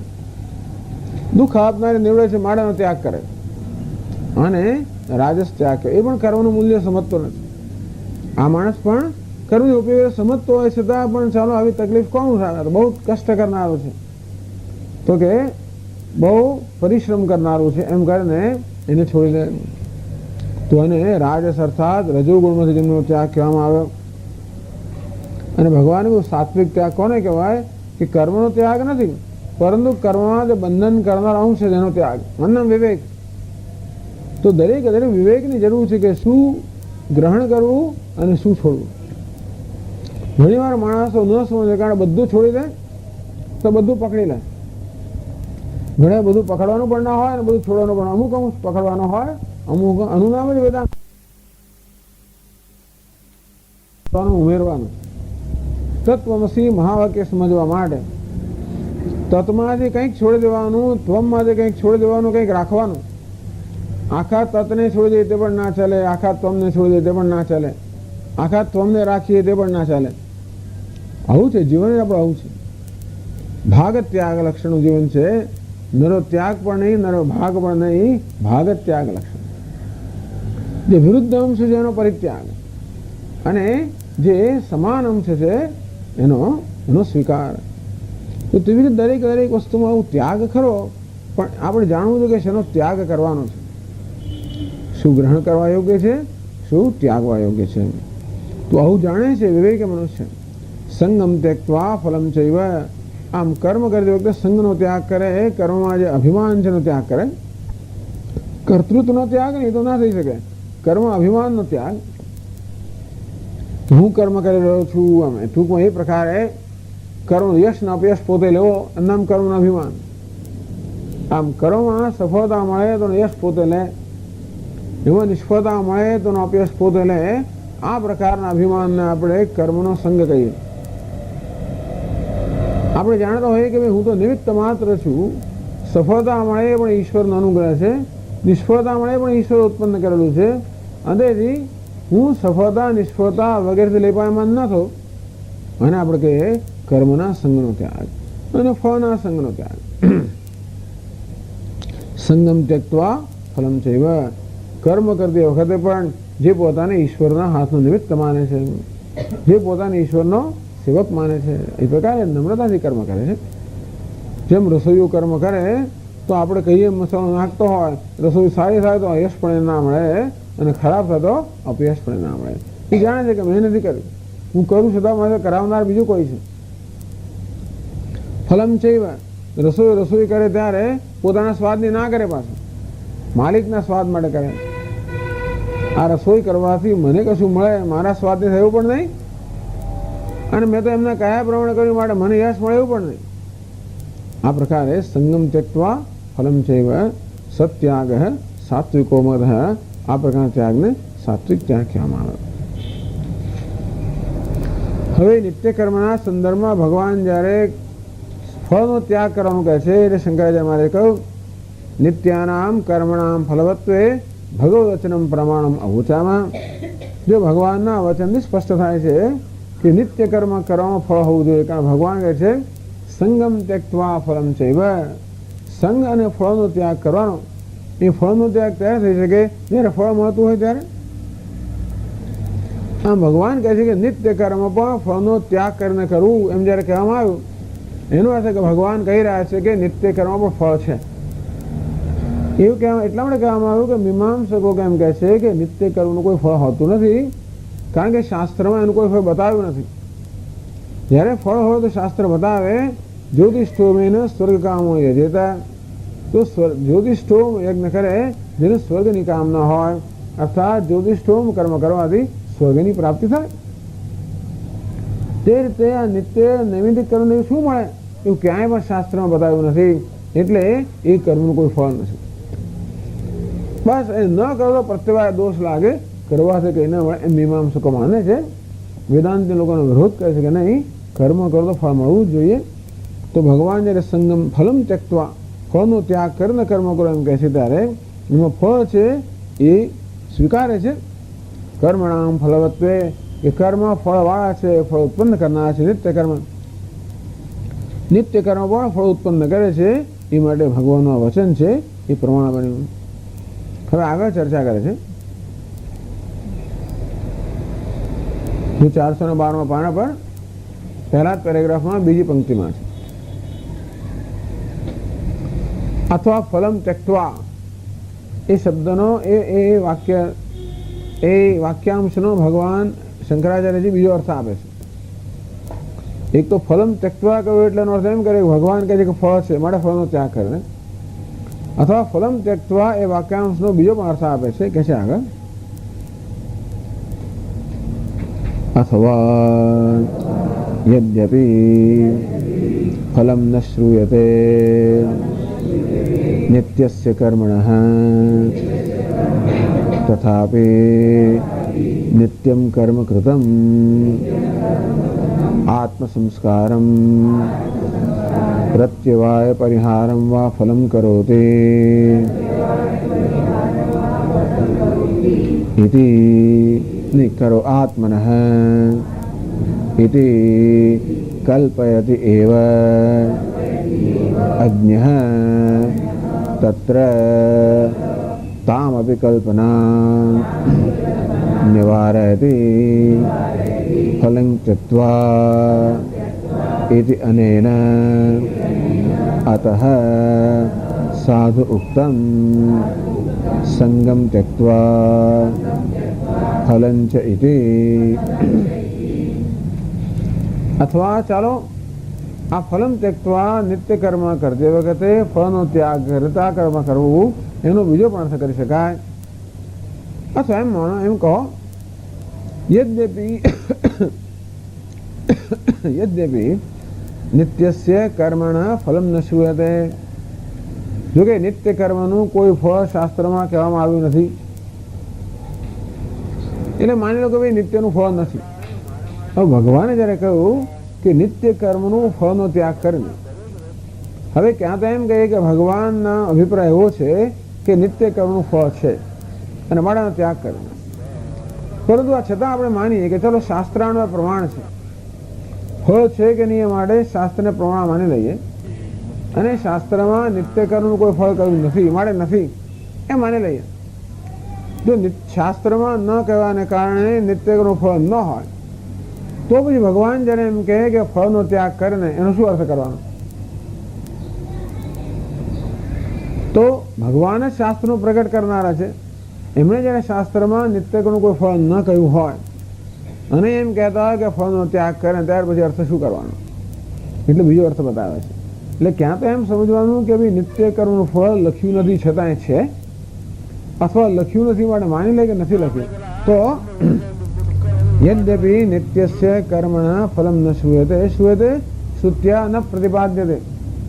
આ નિત્ય કર્મનું કોઈ ફળ શ્રુતિમાં પ્રતિપાદન કરેલું નથી. તથાપિ તો પણ નિત્યમ કર, છતાં પણ આ અજ્ઞ કલ્પયતિ એવ, છતાં પણ અજ્ઞાની મનુષ્ય એ ફળની કલ્પના કરતો જ હોય છે. કહે છે કે ભાઈ ભલે ને શ્રુતિમાં એટલે વેદની અંદર નિત્ય કર્મનું કોઈ ફળનો નિર્દેશ ન કર્યો હોય તો પણ અજ્ઞાની મનુષ્ય કોઈનું કોઈ તો ફળની કલ્પના કરતો હશે, પણ એ ફળની કલ્પના ન કરવી. એમ બસ એટલું જ કહે છે. શું કલ્પના કરે? તથાપિ નિત્યમ કર્મ કૃતમ આત્મસંસ્કારમ પ્રત્યવાય પરિહારમ વા ફલમ કરોતિ આત્મન. કે માણસ કહે ને કે ભાઈ શાસ્ત્રે કહ્યું છે કે નિત્ય કર્મ કરવું. નિત્ય કર્મ એટલે શું? પેલા 5 યજ્ઞ કરવા, દરરોજ વેદનું પઠન કરવું, દેવતાઓની પૂજા કરવી, પિતૃઓની પૂજા કરવી, સેવા કરવી, બીજા બધા મનુષ્યોને અન્ન જે જરૂર હોય સમાજ સેવા કરવી, અને આજુબાજુના પશુ પક્ષીઓ વગેરેની પણ સેવા કરવી. સેવા 5 પ્રકારની સેવા: ઋષિઓની સેવા, દેવતાઓની સેવા, પિતૃઓની સેવા, અન્ય મનુષ્યોની સેવા અને જીવજંતુઓ પ્રાણીઓની સેવા. આ સેવાની નિત્ય કર્મ એટલે આ જ સેવા છે, જુદા પ્રકારની. તો એનું કારણ એ છે કે એ બધાની સેવા હું પ્રાપ્ત કરી રહ્યો છું અને માટે હું જે સેવા કરું છું એ તો એમની સેવાના બદલામાં છે. માટે આ સેવાથી કંઈ નવું ના મળવું જોઈએ.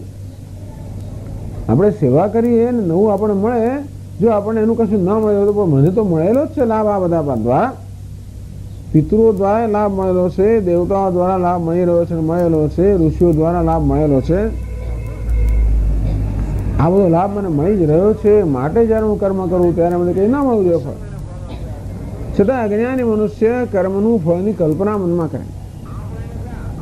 આત્મ સંસ્કાર કરોતી, કે આ કર્મ કરું છું માટે આત્મ સંસ્કાર એટલે કે મારામાં અંતઃકરણ, મારામાં જે મલિનતા છે દૂર કરે. સંસ્કાર એટલે અશુદ્ધિ દૂર કરવી, અંતમ સંસ્કાર. તો મારા અંતઃકરણમાં જે અશુદ્ધિ છે એ દૂર કરીને મારા મનને શુદ્ધ કરશે એ પ્રકારની કલ્પના કરે.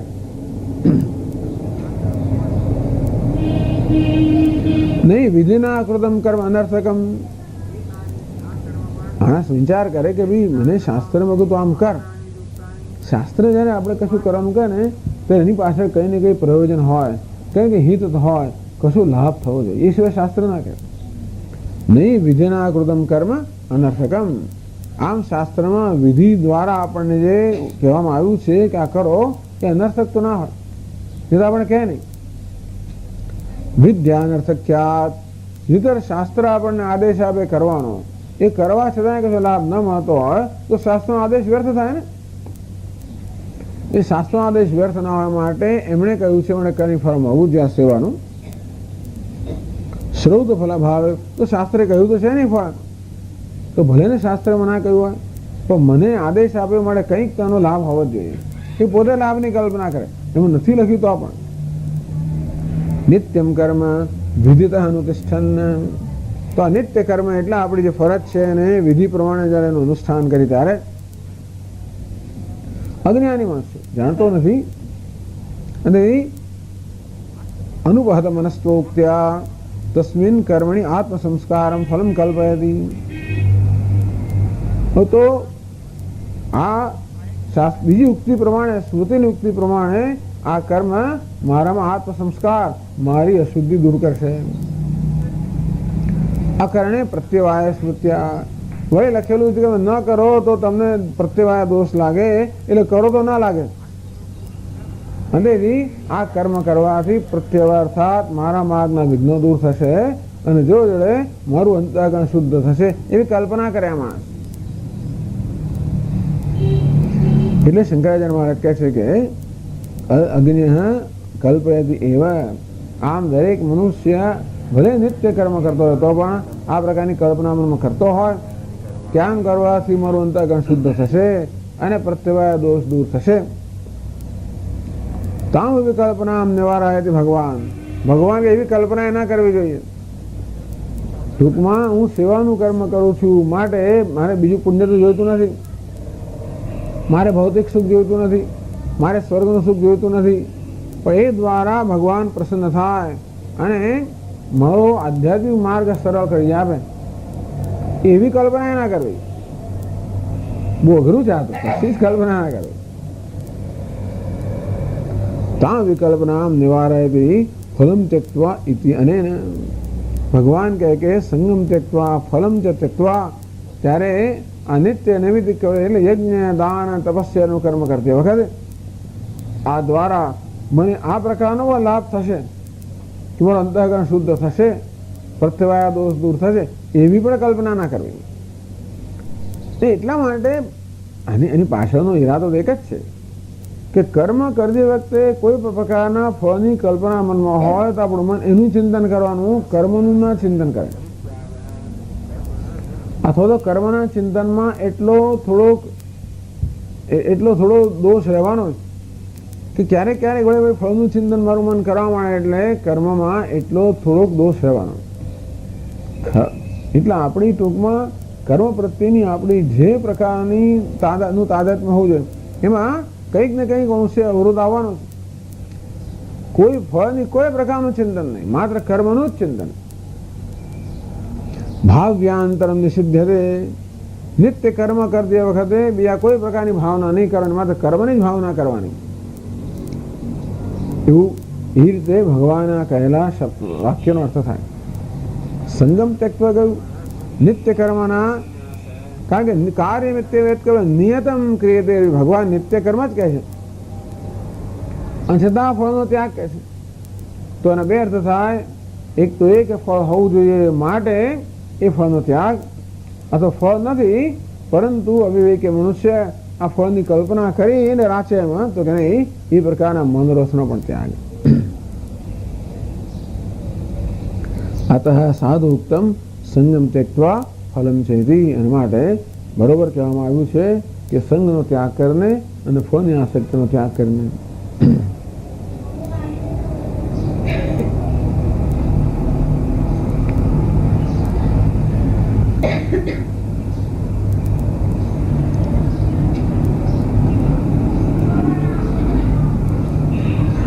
હવે પ્રશ્ન થયો, ચાલો આ તો શ્લોકની વ્યાખ્યા તો થઈ ગઈ. કોઈ કહેશે કે ભગવાને વાત તો ત્યાગની કરી કે ત્યાગો હિ પુરુષ વ્યાઘ્ર ત્રિવિધ સંપ્રકીર્તિત હે. પુરુષ વ્યાઘ્ર આ ત્યાગ ત્રણ પ્રકારનો કહેવાય છે. પહેલા તામસ ત્યાગ કરો, રાજસ ત્યાગ કરો. એ બે ત્યાગમાં કર્મનો ત્યાગ હતો એટલે વાત બરોબર છે. પણ આમાં તો કર્મનો ત્યાગ છે નહીં. જેને સાત્વિક ત્યાગ કહેવામાં આવ્યો એમાં ક્યાં કર્મનો ત્યાગ છે? એમાં તો કર્મ કરવાનું કહ્યું છે, તો એને ત્યાગ કેમ કહેવાય? ભગવાને ત્રણ પ્રકારના ત્યાગ કહેવા માટેની પ્રતિજ્ઞા કરેલી, વચન આપેલું, અને એ પ્રતિજ્ઞાના પાલન દરમિયાન ચાલો તામસ ને રાજસ કર્મના ત્યાગની વાત કરે, એમાં કર્મ ત્યાગ છે. તો આમાં કર્મનો ત્યાગ છે નહીં તો એને ભગવાન ત્યાગ કેમ કહે છે? એવો પ્રશ્ન કરે કે છે. નનો કર્મ પરિત્યાગ ત્રિવિધ સંન્યાસ ઇતિ ચ પ્રકૃત તત્ર તામસ રાજસશ્ચ ઉક્ત ત્યાગ કથમ ઇહ સંગફલ ત્યાગ તૃતીયત્વેન ઉચ્યતે. યથા ત્રયો બ્રાહ્મણા આગતાઃ તત્ર ષડંગવિદૌ દ્વૌ ક્ષત્રિયસ્તૃતીયઃ ઇતિ તદ્વદ. નનુ કર્મ પરિત્યાગ ત્રિવિધ સંન્યાસ ઇતિ પ્રકૃત. ભગવાને સંન્યાસ કે કર્મનો ત્યાગ એ ત્રણ પ્રકારનો છે. એ પ્રકારે ચર્ચાની શરૂઆત કરી. પ્રકૃત એટલે કે આ વિષયની શરૂઆત આપણા કરવામાં આવી કે કર્મનો પરિત્યાગ ત્રણ પ્રકારનો છે, એને સંન્યાસ કે કહો કે ત્યાગ કહો કે સંન્યાસ કહો. એ પ્રકારે વિષયની ચર્ચાનો પ્રારંભ કર્યા પછી એટલે એવું છે ને, આપણા મનમાં હવે થયું કે ત્રણ પ્રકારના ત્યાગની વાત આવવાની છે. હા, રહી ગઈ. ઓ બરોબર છે, આ તો રહી ગયો. આ બે લાઈન રહી ગઈ. ચલો, સત્યાગ નિત્ય કર્મસુ સંગ ફલ પરિત્યાગ સાત્વિક નિવૃત્ત મત અભિમત. સત્યાગ સાત્વિકો મત. સહત્યાગ આ પ્રકારનો ત્યાગ. સંગ ફલ પરિત્યાગ કર્મ કરતી વખતે પેલા અભિમાનનો ત્યાગ અને કર્મફળના સંદર્ભમાં એની આસક્તિનો ત્યાગ, એને સાત્વિક સત્વમાંથી જન્મેલો સત્વ નિવૃત્ત સત્વમાંથી જન્મેલો ત્યાગ કહેવાય છે. એવો ભગવાનનો અભિપ્રાય છે. ચલો આ કહી ત્યારે થોડું નીલકંઠ મહારાજ આ વિશે કે એ પણ તમને કહી દઉં.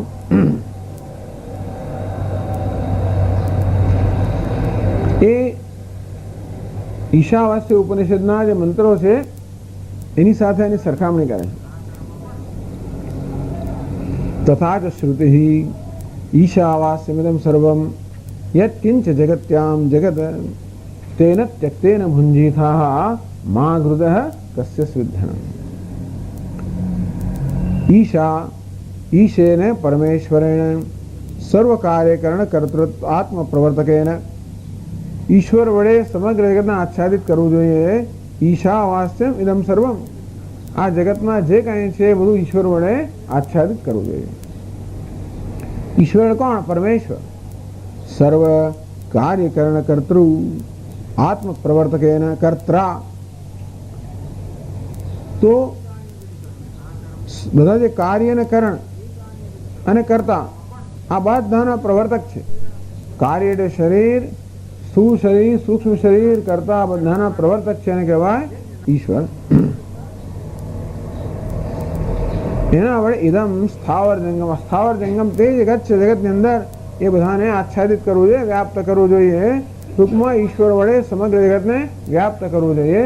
એટલે કે આ સમગ્ર સ્થાવર જંગમ એ જગત ઈશ્વર છે એ પ્રકારે દર્શન કરવા જોઈએ.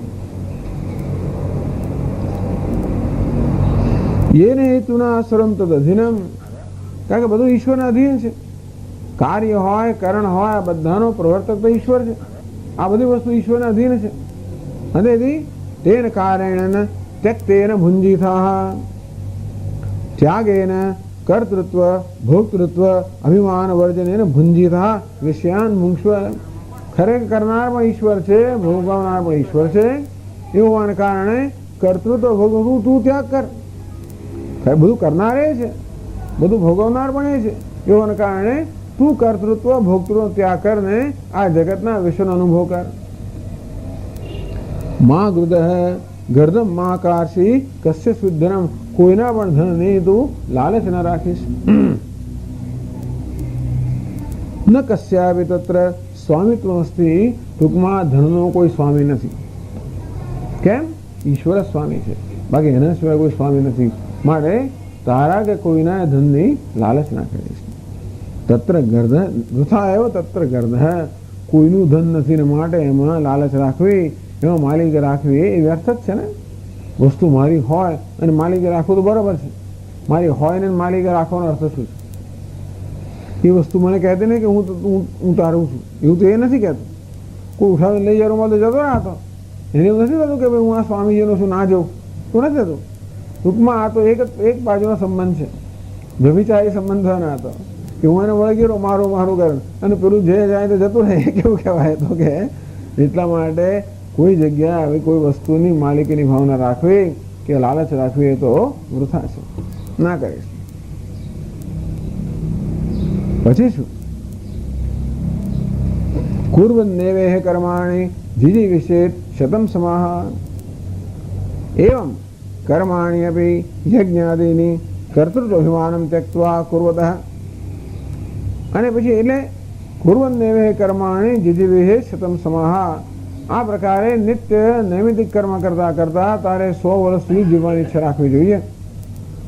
એવમ તો એ નાન્ય થઈ તો આ પ્રકારે કર્તૃત્વ ભોક્તૃત્વ બધાના ત્યાગ સહિત જો કર્મ કરીશ તો તને કર્મ લેપાયમાન નહીં થાય, તને લેપનારું નહીં નીવડે. એ સિવાય જો કર્તૃત્વ ભોક્તૃત્વ સહિત કર્મ કરીશ એટલે કે અભિમાન સહિત કર્મ કરીશ તો એ કર્મ તને બંધન કરનારું નીવડશે. एवं कर्माणि अपि यज्ञादिनी कर्तृत्व अभिमानम त्यक्त्वा कुर्वतः, भले તું યજ્ઞ દાન તપસ્યા કર્મ કરતો હતો પણ એમાં વધારે એમાં અહંકારનો ત્યાગ કરીને અને કર્મોની આસક્તિનો ત્યાગ કરીને કરીશ તો તને લેપાયમાન નહીં કરે. એ તદ વ્યતિરેકેણ તો ઉપાયાંતરમ ચ નાસ્તિ, એ સિવાય તો અભિમાનથી કર્મ કરીશ. ભલે યજ્ઞ કર્મ કરે કે દાન કર્મ કરે કે તપસ્યા કર્મ કરે, આ બધાએ તું સાત્વિક સારા કર્મ કરે, એમાં પણ જો અભિમાન રાખીશ કે મારા વડે થઈ રહ્યું છે અને આ દ્વારા મને કંઈ પ્રાપ્ત થયું એમ ફળની આસક્તિ રાખીશ તો તને એ કર્મ પણ બંધન કરનારું નીવડશે. ઇદમેવ મુખ્યમ શ્રોતમ ભગવતા પ્રદર્શિતમ, તો જ્યારે ભગવાને કહ્યું એતાન્ય તો કર્માણી સંગમ ત્યક્ત્વા ફલાની છે, આ નિત્ય નૈમિતિક કર્મ પણ સંગ અને ફળનો ત્યાગ કરીને કરવા જોઈએ, ત્યારે ભગવાને ઈશાવાસ્ય ઉપનિષદમાં જે કહ્યું છે એ પ્રકારે પોતાનો અભિપ્રાય જણાવ્યો. ચાલો થઈ ગયો.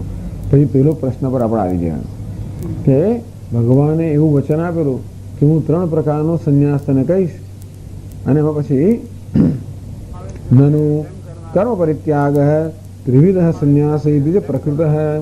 ભગવાન આ પ્રકારે ચર્ચાનો પ્રારંભ કર્યો કે કર્મ હોત કે કર્મનો ત્યાગ, જેને ત્યાગ કહેવાય કે સંન્યાસ કહેવાય, એ ત્રણ પ્રકારનો છે. એ પ્રકારે ચર્ચાનો પ્રારંભ કર્યો. તત્ર તામસ રાજસ ઉક્ત ત્યાગ. ચાલો, એમાં તામસ ત્યાગ તો બરોબર છે, કર્મ છૂટી ગયા. રાજસ ત્યાગમાં કર્મનો ત્યાગ જ આવે છે, બરોબર છે, એને ત્યાગ કહેવાય. પણ સાત્વિક ત્યાગમાં તો કઈ કર્મ છોડ્યું નથી. કથમ ઇહ સંઘફલ ત્યાગ તૃતીયત્વેન ઉચ્યતે. આ ત્રીજા સાત્વિક ત્યાગમાં કર્મનો ત્યાગ તો છે નહીં, તો એને પેલા બેની પંક્તિમાં કેમ મૂકી શકાય? તામસ ત્યાગમાં કર્મનો ત્યાગ છે, રાજસ ત્યાગમાં કર્મનો ત્યાગ છે, સાત્વિક ત્યાગમાં કર્મનો ત્યાગ છે નહીં, તો આ સાત્વિક ત્યાગને પેલા બેની હરોળમાં કેમ મૂકી શકાય? કથમ એ સંઘફલ ત્યાગ તૃતીયત્વેન ઉચ્યતે. અને ત્રીજો કેમ કે ભાઈ ગણતરીમાં કહે ને કે બે, તો એ પોતે દ્રષ્ટાંત આપે છે, બાકી બે સફરજનો ત્રીજું પેલી નારંગી હોય તો કઈ ત્રણ ના ગણાય ને? બે, એક સફરજન બીજું સફરજન નારંગી ત્રીજી ના ગણાય. એક સરખા હોય તો આપણે ત્રણ કહી શકીએ. એ પોતાનું દ્રષ્ટાંત આપે છે. ત્રયો બ્રાહ્મણ આગળ કોઈ આપણે કઈ ત્રણ બ્રાહ્મણ આવ્યા છે. પછી જોઈએ કે તત્ર ષડંગ વિદો દ્વૌ ક્ષત્રિયશ્ચ તૃતીય. એમાં થયું છું કે બે તો બ્રાહ્મણ હતા, બરો વેદ અને વેદાંગ ધ્યાન કરેલા, બે, ત્રીજો ક્ષત્રિય હતો. તમે એક વાર કોઈ ત્રણ બ્રાહ્મણ આવે છે ને પછી નીકળ્યું આવું, એવું ના જેવું થયું તમારું. ટૂંકમાં અમે ત્રણ બ્રાહ્મણની અપેક્ષા રાખેલી, એમાં બે તો બ્રાહ્મણ નીકળ્યા અને ત્રીજો ક્ષત્રિય હતો, તો તમે કેમ કહેશો કે ત્રણ બ્રાહ્મણો આવે છે? તેમ ત્રણ પ્રકારના ત્યાગ કે સંન્યાસનું વિવેચન કરવાનું આપણે વચન આપ્યા પછી બે પ્રકારના ત્યાગની વાત કરી, અને ત્રીજું તો બીજું કંઈક નહીં હોય. ત્રીજો કંઈ કર્મનો ત્યાગ નથી, એ તો કર્મના ફળના સંગનો ત્યાગ છે. તો તમે એને ત્યાગ કેવી રીતે કહો છો? એથી અભિજાતનું ભગવાનનું વચન થયું, આ તો બરોબર નથી. ભગવત આ કૌશલમ આ પતિતમ. ભગવાન વ્યાખ્યા કરવાની કુશળતા ધરાવતા નથી, કારણ કે કહ્યું તો ખરું કંઈ કરવાનું અને પછી કરે છે બીજું.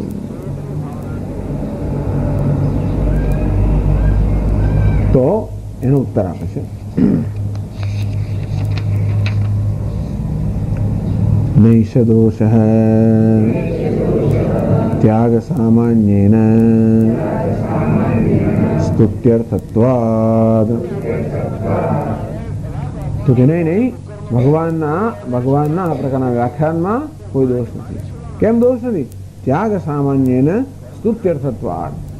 ખરેખર તો આ ત્રણેયમાં કશોક ત્યાગ રહેલો છે. તામસ ત્યાગમાં, રાજસ ત્યાગમાં, સાત્વિક ત્યાગમાં ત્યાગ છે. કર્મનો ત્યાગ ને ત્યાગ રહેલો છે. અને તો એ એક પ્રકારના ત્યાગની સ્તુતિ કરવા માટે, પેલા બે પ્રકારના ત્યાગ એટલા માટે કહેવામાં આવે, એની નિંદા કરવા માટે અને આ ત્યાગની સ્તુતિ કરવા માટે એને આ હરોળમાં રાખવામાં આવ્યા. માત્ર આ કર્મફળ અને સંગનો ત્યાગ અને આસક્તિનો ત્યાગ કરવા માટે, એની સ્તુતિ કરવા માટે પેલા બેની હરોળમાં રાખવામાં આવ્યો. તો શું છે ભાઈ સરખામણી, શું સમાન છે? તો કે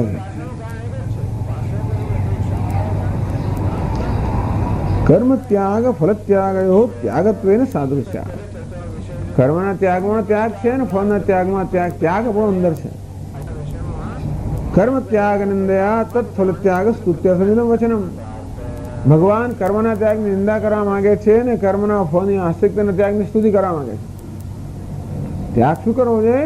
કર્મ ફળની આસક્તિનો ત્યાગ કરવો જોઈએ, એની સ્તુતિ કરવા માટે કર્મના ત્યાગની નિંદા કરે છે. એને તામસ ત્યાગ કયો? તામસ રાજસ તો નિંદનીય છે. અને સાત્વિક ત્યાગ કેમ ગયો? એટલા જ માટે કે આ પ્રકારના ત્યાગની સ્તુતિ કરવા માટે કે મનુષ્યના જીવનમાં કર્મફળની આસક્તિનો અને કર્મના અભિમાનનો ત્યાગ હોવો જોઈએ. એની સ્તુતિ કરવા માટે પેલા કર્મના ત્યાગની નિંદા કરવામાં આવી. ન વિરોધ, એટલે ભગવાન વચનો કોઈ વિરોધ નથી. એ કહે છે આગળ અસ્તિ કર્મ સંન્યાસસ્ય ફલાવિસંધિત્યાગસ્ય ચ ત્યાગત્વ સામાન્યમ તત્ર રાજસ તામસત્વેન કર્મ ત્યાગ નિંદયા કર્મ ફલાવિસંધિત્યાગ સાત્વિકત્વેન સ્તુયતે. सत्याग सात्विको मतः इति। तो जो भी आ त्रणेय प्रकार अस्ति ही कर्म संन्यासस्य फलाभिसंधि त्यागस्य च त्याग सामान्यम। आ त्रणेयમાં ત્યાગની સમાનતાઓ છે।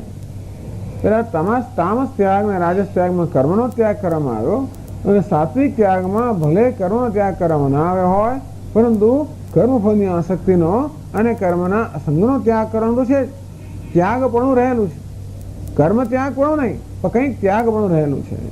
એ રીતે ત્રણ પ્રકારના ત્યાગની વ્યાખ્યા કરવામાં આવી। તો ત્યાગની આ ત્રણ પ્રકારની વ્યાખ્યા બરોબર છે। तत्र राजस तामसत्वेन कर्म त्याग निंदा।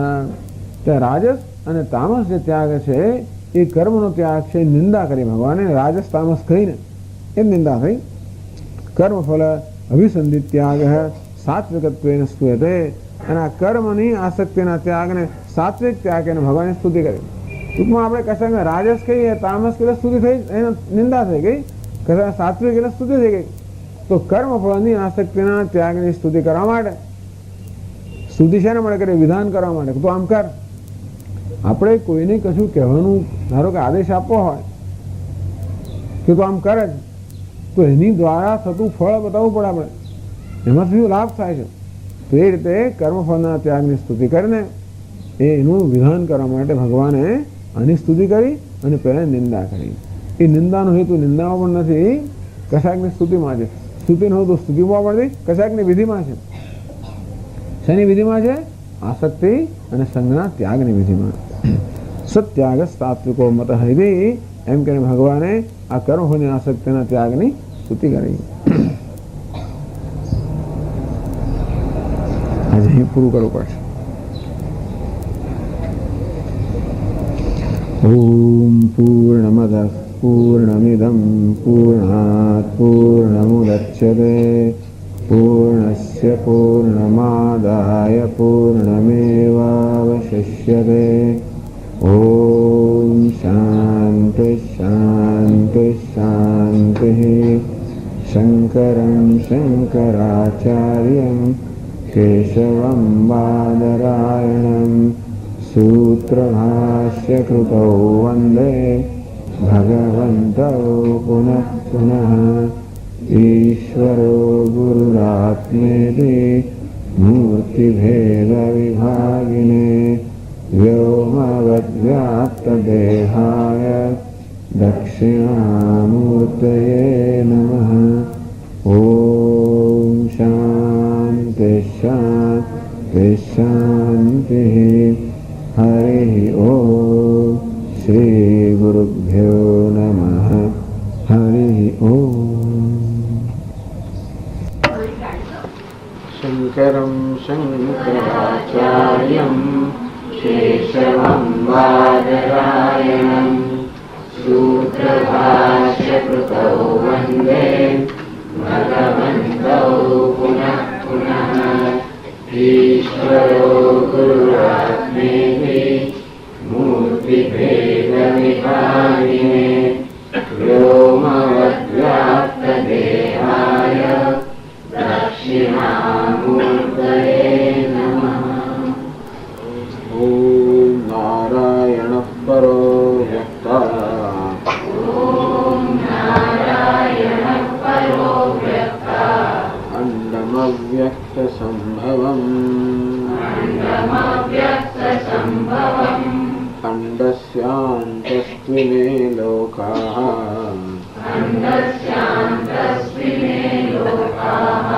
सप्तद्वीपा च मेदिनी।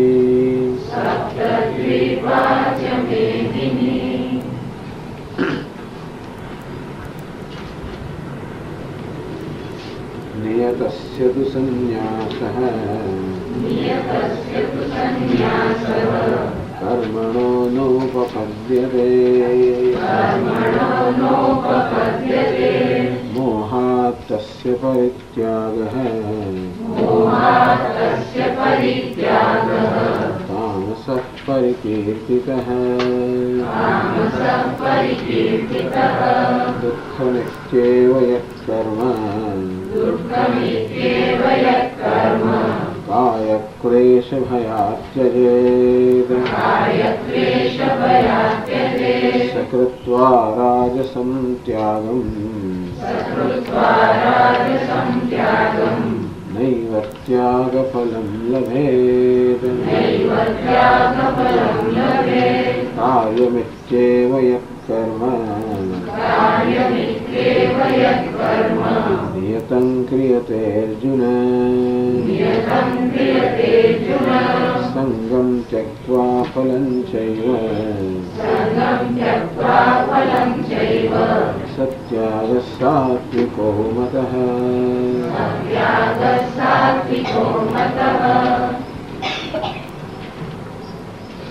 कार्यमिति एव यत् नियतं कर्म हे अर्जुन क्रियते कार्यम कर्तव्यम क्या कर्म करવું જોઈએ એ પ્રકારની ભાવનાથી એ પ્રકારની સમજથી કે નિશ્ચયથી જે કર્તવ્ય કર્મ કરવામાં આવે છે સંગમ ત્યક્ત્વા ફલમ ચૈવ એમાં કર્મનો અભિમાનનો ત્યાગ કરીને અને કર્મોની આસક્તિનો ત્યાગ કરીને અનિયત કર્મ નિત્ય કર્મ કરવામાં આવે છે એમાં જે ત્યાગ રહેલો છે અર્થાત સંગનો અને કર્મોના એ ત્યાગને સાત્વિક ત્યાગ કહેવામાં આવે છે।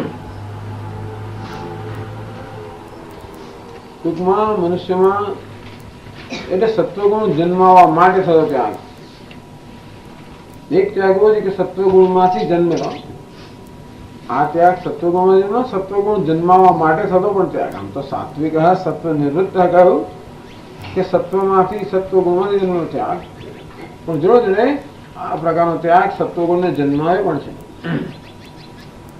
અંતઃકરણ શુદ્ધ કરવા દ્વારા સત્વગુણને જન્માવે છે અને તેને સાત્વિક ત્યાગ કહેવામાં આવ્યો। છેલ્લે ચર્ચા કરવામાં આવી કે ખરેખર આ કર્મનો ત્યાગ નથી આ ત્યાગના સંદર્ભમાં ચર્ચા થઈ અને આપણે એવી અપેક્ષા રાખીએ કે એક તામસ ત્યાગની વાત કરી એક રાજસ ત્યાગની વાત કરી બંનેમાં કર્મનો ત્યાગ હતો એ સાત્વિક ત્યાગમાં કર્મનો કોઈ ત્યાગ તો છે નહીં તો ભગવાન કહે કે આમાં ખરેખર કર્મફળની આસક્તિ અને કર્મના સંગનો ત્યાગ છે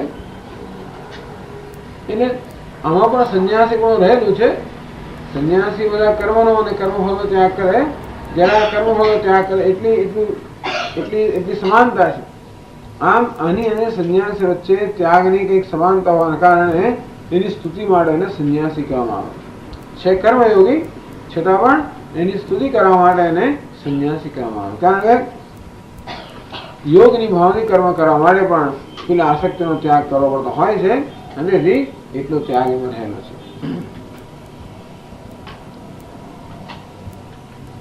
હવે આગળ 10મો શ્લોક છે એ 10મા શ્લોકની વ્યાખ્યા કરતા પહેલા કહે છે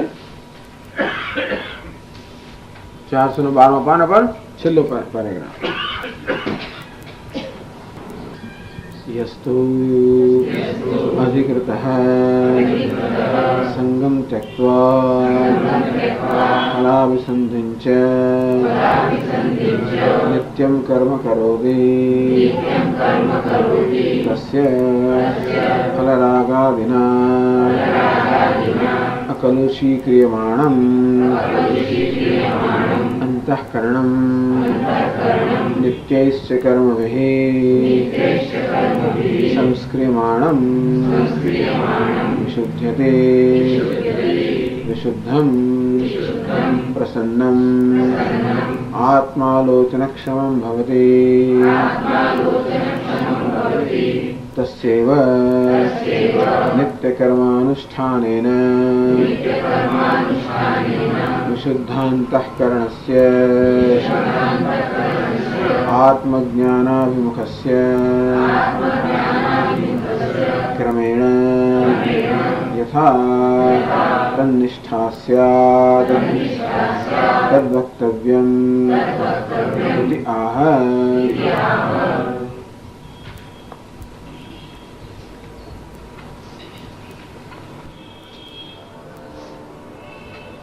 यस्तु अधिकृतः આગળના શ્લોકમાં કહેવામાં આવ્યું સંગમ ત્યક્ત્વા ફલમ ચૈવ તો કર્મનો અધિકારી અર્થાત કર્મ કરવાની જેને આવશ્યકતા છે એવો કર્મયોગી સંગમ ત્યક્ત્વા ફલાભિસંધિમ છે કર્મ સાથેનો સંગ અર્થાત કર્મમાં અભિમાન અને ફળની આસક્તિનો ત્યાગ કરીને નિત્યમ કર્મ કરોતી, જ્યાં પ્રકારે આગળના શ્લોકમાં કહેવામાં આવ્યું તે પ્રકારે પોતાનું કર્તવ્ય કર્મ કરે છે. આમ પોતાનું કર્તવ્ય કર્મ કરે છે. કર્મ કરતી વખતે નમ્રતાથી કરે છે કે ઈશ્વરનો હું સેવક છું, એની આજ્ઞાથી એના અનુગ્રહથી કર્મ કરી રહ્યો છું, એ જ મારી દ્વારા કર્મ કરાવી રહ્યો છે. એટલે આગળ કહેવામાં આવ્યું કે બ્રહ્મણ્યાધાય કર્માણી સંગમ ત્યક્ત્વા કરોતી લિપ્યતે પાપેન પદ્મપત્ર વામસા કાયેન મનસા બુદ્ધ્યા કેવલૈ ઇન્દ્રિયૈરપી યોગિનઃ કર્મ કુર્વન્તિ. એટલે યોગી તો એવો છે જે જાણે છે કે કાય, ઇન્દ્રિય, મન, બુદ્ધિ આ બધી સંપત્તિ પણ ભગવાનની છે, એ દ્વારા કર્મ થઈ રહ્યો છે. આમ ભગવાને આપેલી સંપત્તિથી એને માટે કર્મ થઈ રહ્યો છે. આ પ્રકારની સમજ એનું નામ કર્મના સંગનો ત્યાગ. એટલે કર્તૃત્વ બુદ્ધિ છે પણ કર્મ એવું બધું અભિમાન નથી અને કર્મફળની આસક્તિનો ત્યાગ સમજાવવામાં આવ્યો. નિત્યમ કર્મ કરોતી, આ પ્રકારે કર્મયોગી પોતાનું કર્તવ્ય કર્મ કરે છે. તસ્ય ફલરાગાદિના અકલુષી ક્રિયમાણમ અંતઃકરણમ. તો એને અંતઃકરણમાં બે વસ્તુ થાય. એક તો પેલી આસક્તિ કરતો નથી માટે ફલરાગાદિના અકલુષી ક્રિયમાણમ અંતઃકરણમ. આમ જ્યારે આપણે કર્મ કરીએ ત્યારે પેલા ફળની આસક્તિને કારણે એ રાગ દ્વેષનો વધારો થતો હોય છે. અંતઃકરણ આપણું કે મન આપણું જે છે એ વધારે મલિન થતું હોય છે. સામાન્ય રીતે આપણું કર્મ રાગ દ્વેષમાંથી જન્મ્યું હોય, કોઈ રાગ દ્વેષને પૂરા કરવા માટે કર્મ થતું હોય અને એ કર્મના પરિણામે રાગ દ્વેષમાં વૃદ્ધિ થતી હોય. એ કર્મયોગીને કર્મ રાગ દ્વેષમાં જન્મ્યું નથી. કાર્યમેથી કરવું જોઈએ માટે કરે છે, કરવું જોઈએ માટે કરે છે, યોગ્ય છે માટે કરે છે. કદાચ ન પણ ગમતું હોય તો પણ કરે. એટલે આપણું જે કર્તવ્ય કર્મ હોય તો ઘણીવાર ગમે ખરું, ઘણીવાર ના ગમે. તો ગમે તો સારું, ભાવતું તો વૈદ્ય કહું એવું થઈ ગયું. જે કર્મ આપણે કરવાનું છે એ આપણે ગમતું હોય તો ભાવતું હતું અને વૈદ્ય કર્યું, પણ ન ભાવતું હોય તો વૈદ કહેવા માટે આપણે લેવું પડે. એટલે જે આપણું કર્તવ્ય કર્મ હોય એ તો કર્તવ્ય છે માટે હું કરું છું, રાગ દ્વેષથી પ્રેરણાથી. ગમે છે માટે કરું છું અને નથી ગમતું માટે નથી કરતો, એમ જયારે કરું ત્યારે રાગ દ્વેષથી પ્રેરાઈને કર્મ કર્યું છે. તો બીજું કઈ ના થાય, એમાં એટલું જ થાય કે મારા ગમા અણગમા જે છે એને સમર્થન મળી રહ્યું છે. મારા ગમા અણગમાનું હું સાચવી રહ્યો છું, સમર્થન આપી રહ્યો છું અને માટે એ ગમા અણગમા વધારે પ્રબળ થતા જાય. તો પણ આ તો કરવાનું છે મારે કરું છું, ન ગમે તો પણ કરું છું, તો અણગમાને સમર્થન ના મળે. અમુક વસ્તુ ગમે છે પણ કર્તવ્ય માટે નથી કરતો એમ કરે પેલા ગમાને કે રાગને પણ સમર્થન ના મળે. એટલે કર્તવ્ય ટૂંકમાં હું કોના રાગ દ્વેષને માન્ય રાખું છું? શાસ્ત્રના રાગ દ્વેષને માન્ય રાખું છું. શાસ્ત્રમાં આપણો રાગ દ્વેષ જન્માવે છે વિધિ અને નિષેધ દ્વારા. સત્યમ વદ ધર્મમ ચર, આમ સત્ય બોલો, ધર્મનું આચરણ કરો, એમ કરીને સત્ય ધર્મ વગેરે માટે આપણો રાગ જન્માવે છે. રાગ જન્મવાનો હેતુ છે. હિંસા ન કુર્યામ, હિંસા ન કરવી જોઈએ એમ હિંસા માટે આપણામાં દ્વેષ જન્માવે. આમ આપણામાં રાગ દ્વેષનો સ્વભાવ હોવાને કારણે શાસ્ત્ર પણ એ રીતે જ કામ કરતું હોય છે. આપણામાં નવા રાગ દ્વેષ જન્માવા માંગે છે. શેના વડે રાગ? જે સત્ય છે એના વડે રાગ અને જે ખોટું છે એના વડે દ્વેષ. આપણા રાગ દ્વેષ છે એવા વિવેકપૂર્વક ના જન્મ્યા હોય. આપણા રાગ દ્વેષ તો પેલા સંસ્કારને કારણે, તરંગોને કારણે, રુચિને કારણે જન્મ્યા હોય. તો આપણા રાગ દ્વેષને ધીમે ધીમે શાસ્ત્રના રાગ દ્વેષ સાથે એને મેળવવા. ટૂંકમાં આપણા રાગ દ્વેષનો ત્યાગ જ્યાં જરૂર હોય ત્યાં આપણા રાગ દ્વેષનો ત્યાગ કરીએ અને શાસ્ત્ર અનુસાર રાગ દ્વેષ આપણે ગ્રહણ કરીએ. ધીમે ધીમે ધીમે આપણા રાગ દ્વેષ બરોબર શાસ્ત્ર અનુસાર થઈ જાય. બસ તો કોઈ કામ થઈ ગયું. ટૂંકમાં આ રીતે વિધિ અને નિષેધ દ્વારા કરવું જોઈએ મારે કરવું છે, યોગ્ય છે મારે કરું છું, ગમે છે એટલે નહીં, અયોગ્ય છે પણ નથી કરતો, નથી ગમતું એટલે નહીં. તો આ રીતે ફલરાગાદિના અકલુષી ક્રિયમાણમ અંતઃકરણ. તો રાગદ્વેષને કારણે આપણું અંતઃકરણ જે કલુષિત થતું હોય એ ન થાય. એટલે રાગદ્વેષને આમાં મહત્વ નથી આપવામાં આવતું કે રાગદ્વેષનો આમાં પ્રભાવ સ્વીકારવામાં નથી આવતો. માટે આ કર્મ કરવા દરમિયાન આપણું અંતઃકરણ કલુષિત થતું નથી, પરંતુ જે વર્તમાન રાગદ્વેષ છે એ ધીમે ધીમે ધીમે ક્ષીણ થતો જાય છે. નિશ્ચય કર્મભિ સંસ્ક્રિયમાણમ, દોષ દૂર થાય વળી પાછા ગુણ વધે. નિત્ય કર્મભિ સંસ્ક્રિયમાણમ, આ નિત્ય કર્મ અર્થાત ઈશ્વરને અર્પણ કરવાની ભાવનાથી કર્મ કરવામાં આવે છે. તો ઈશ્વરને અર્પણ કરવાની ભાવના કે કર્તવ્યની ભાવના જાળવવાના કારણે આપણા મનમાં તો કે વિધેયાત્મક, હકારાત્મક કે યોગ્ય ઈચ્છનીય સંસ્કાર પડે છે. પેલા આપણા રાગદ્વેષને મહત્વ ન અપાતું હોવાના કારણે અનિચ્છનીય સંસ્કારો પડતા નથી, દૂર થાય છે. અને જોડે કર્તવ્યની ભાવના જાળવવાના કારણે, ઈશ્વરને અર્પણ કરવાની ભાવના જાળવવાના કારણે ઈચ્છનીય સંસ્કાર પડે છે. બે વસ્તુની જરૂર છે ને, એ દોષ અપનયનમ, દોષ એ દૂર થાય, અને ગુણ આધાનમ, જે ગુણ છે એ એનું આધાન થાય. એ બંને વસ્તુ થાય છે. આમ ફલ રાગાદિના અકરુષી ક્રિયમાણમ અંતઃકરણમ નિત્યેશ્ય કર્મભિ સંસ્ક્રિયમાણમ. એ બધું કલુષિત ના થાય, વિશુદ્ધ થાય, અને સંસ્કાર થાય પ્રસન્ન બને, શુદ્ધ બને અને પ્રસન્ન બને. બસ આ જ એની કસોટી છે. આપણે જે કરીએ છીએ કર્મયોગની ભાવથી કરીએ છીએ કે નહીં, આપણે જિંદગીમાં આપણું કર્તવ્ય કર્મ કરતા હોઈએ છીએ ખરા, પણ આપણું કર્તવ્ય કે કર્મ કરવાને કારણે ફરજ બજાવનાર થાય છે શું આપણને? જો આપણું મન વિશુદ્ધ બને અને પ્રસન્ન બને તો સમજવું કે કર્મ યોગની ભાવથી થયું હતું. એ કરવાના કારણે મનમાં રોષ જન્મે, અન્યાયની કઈ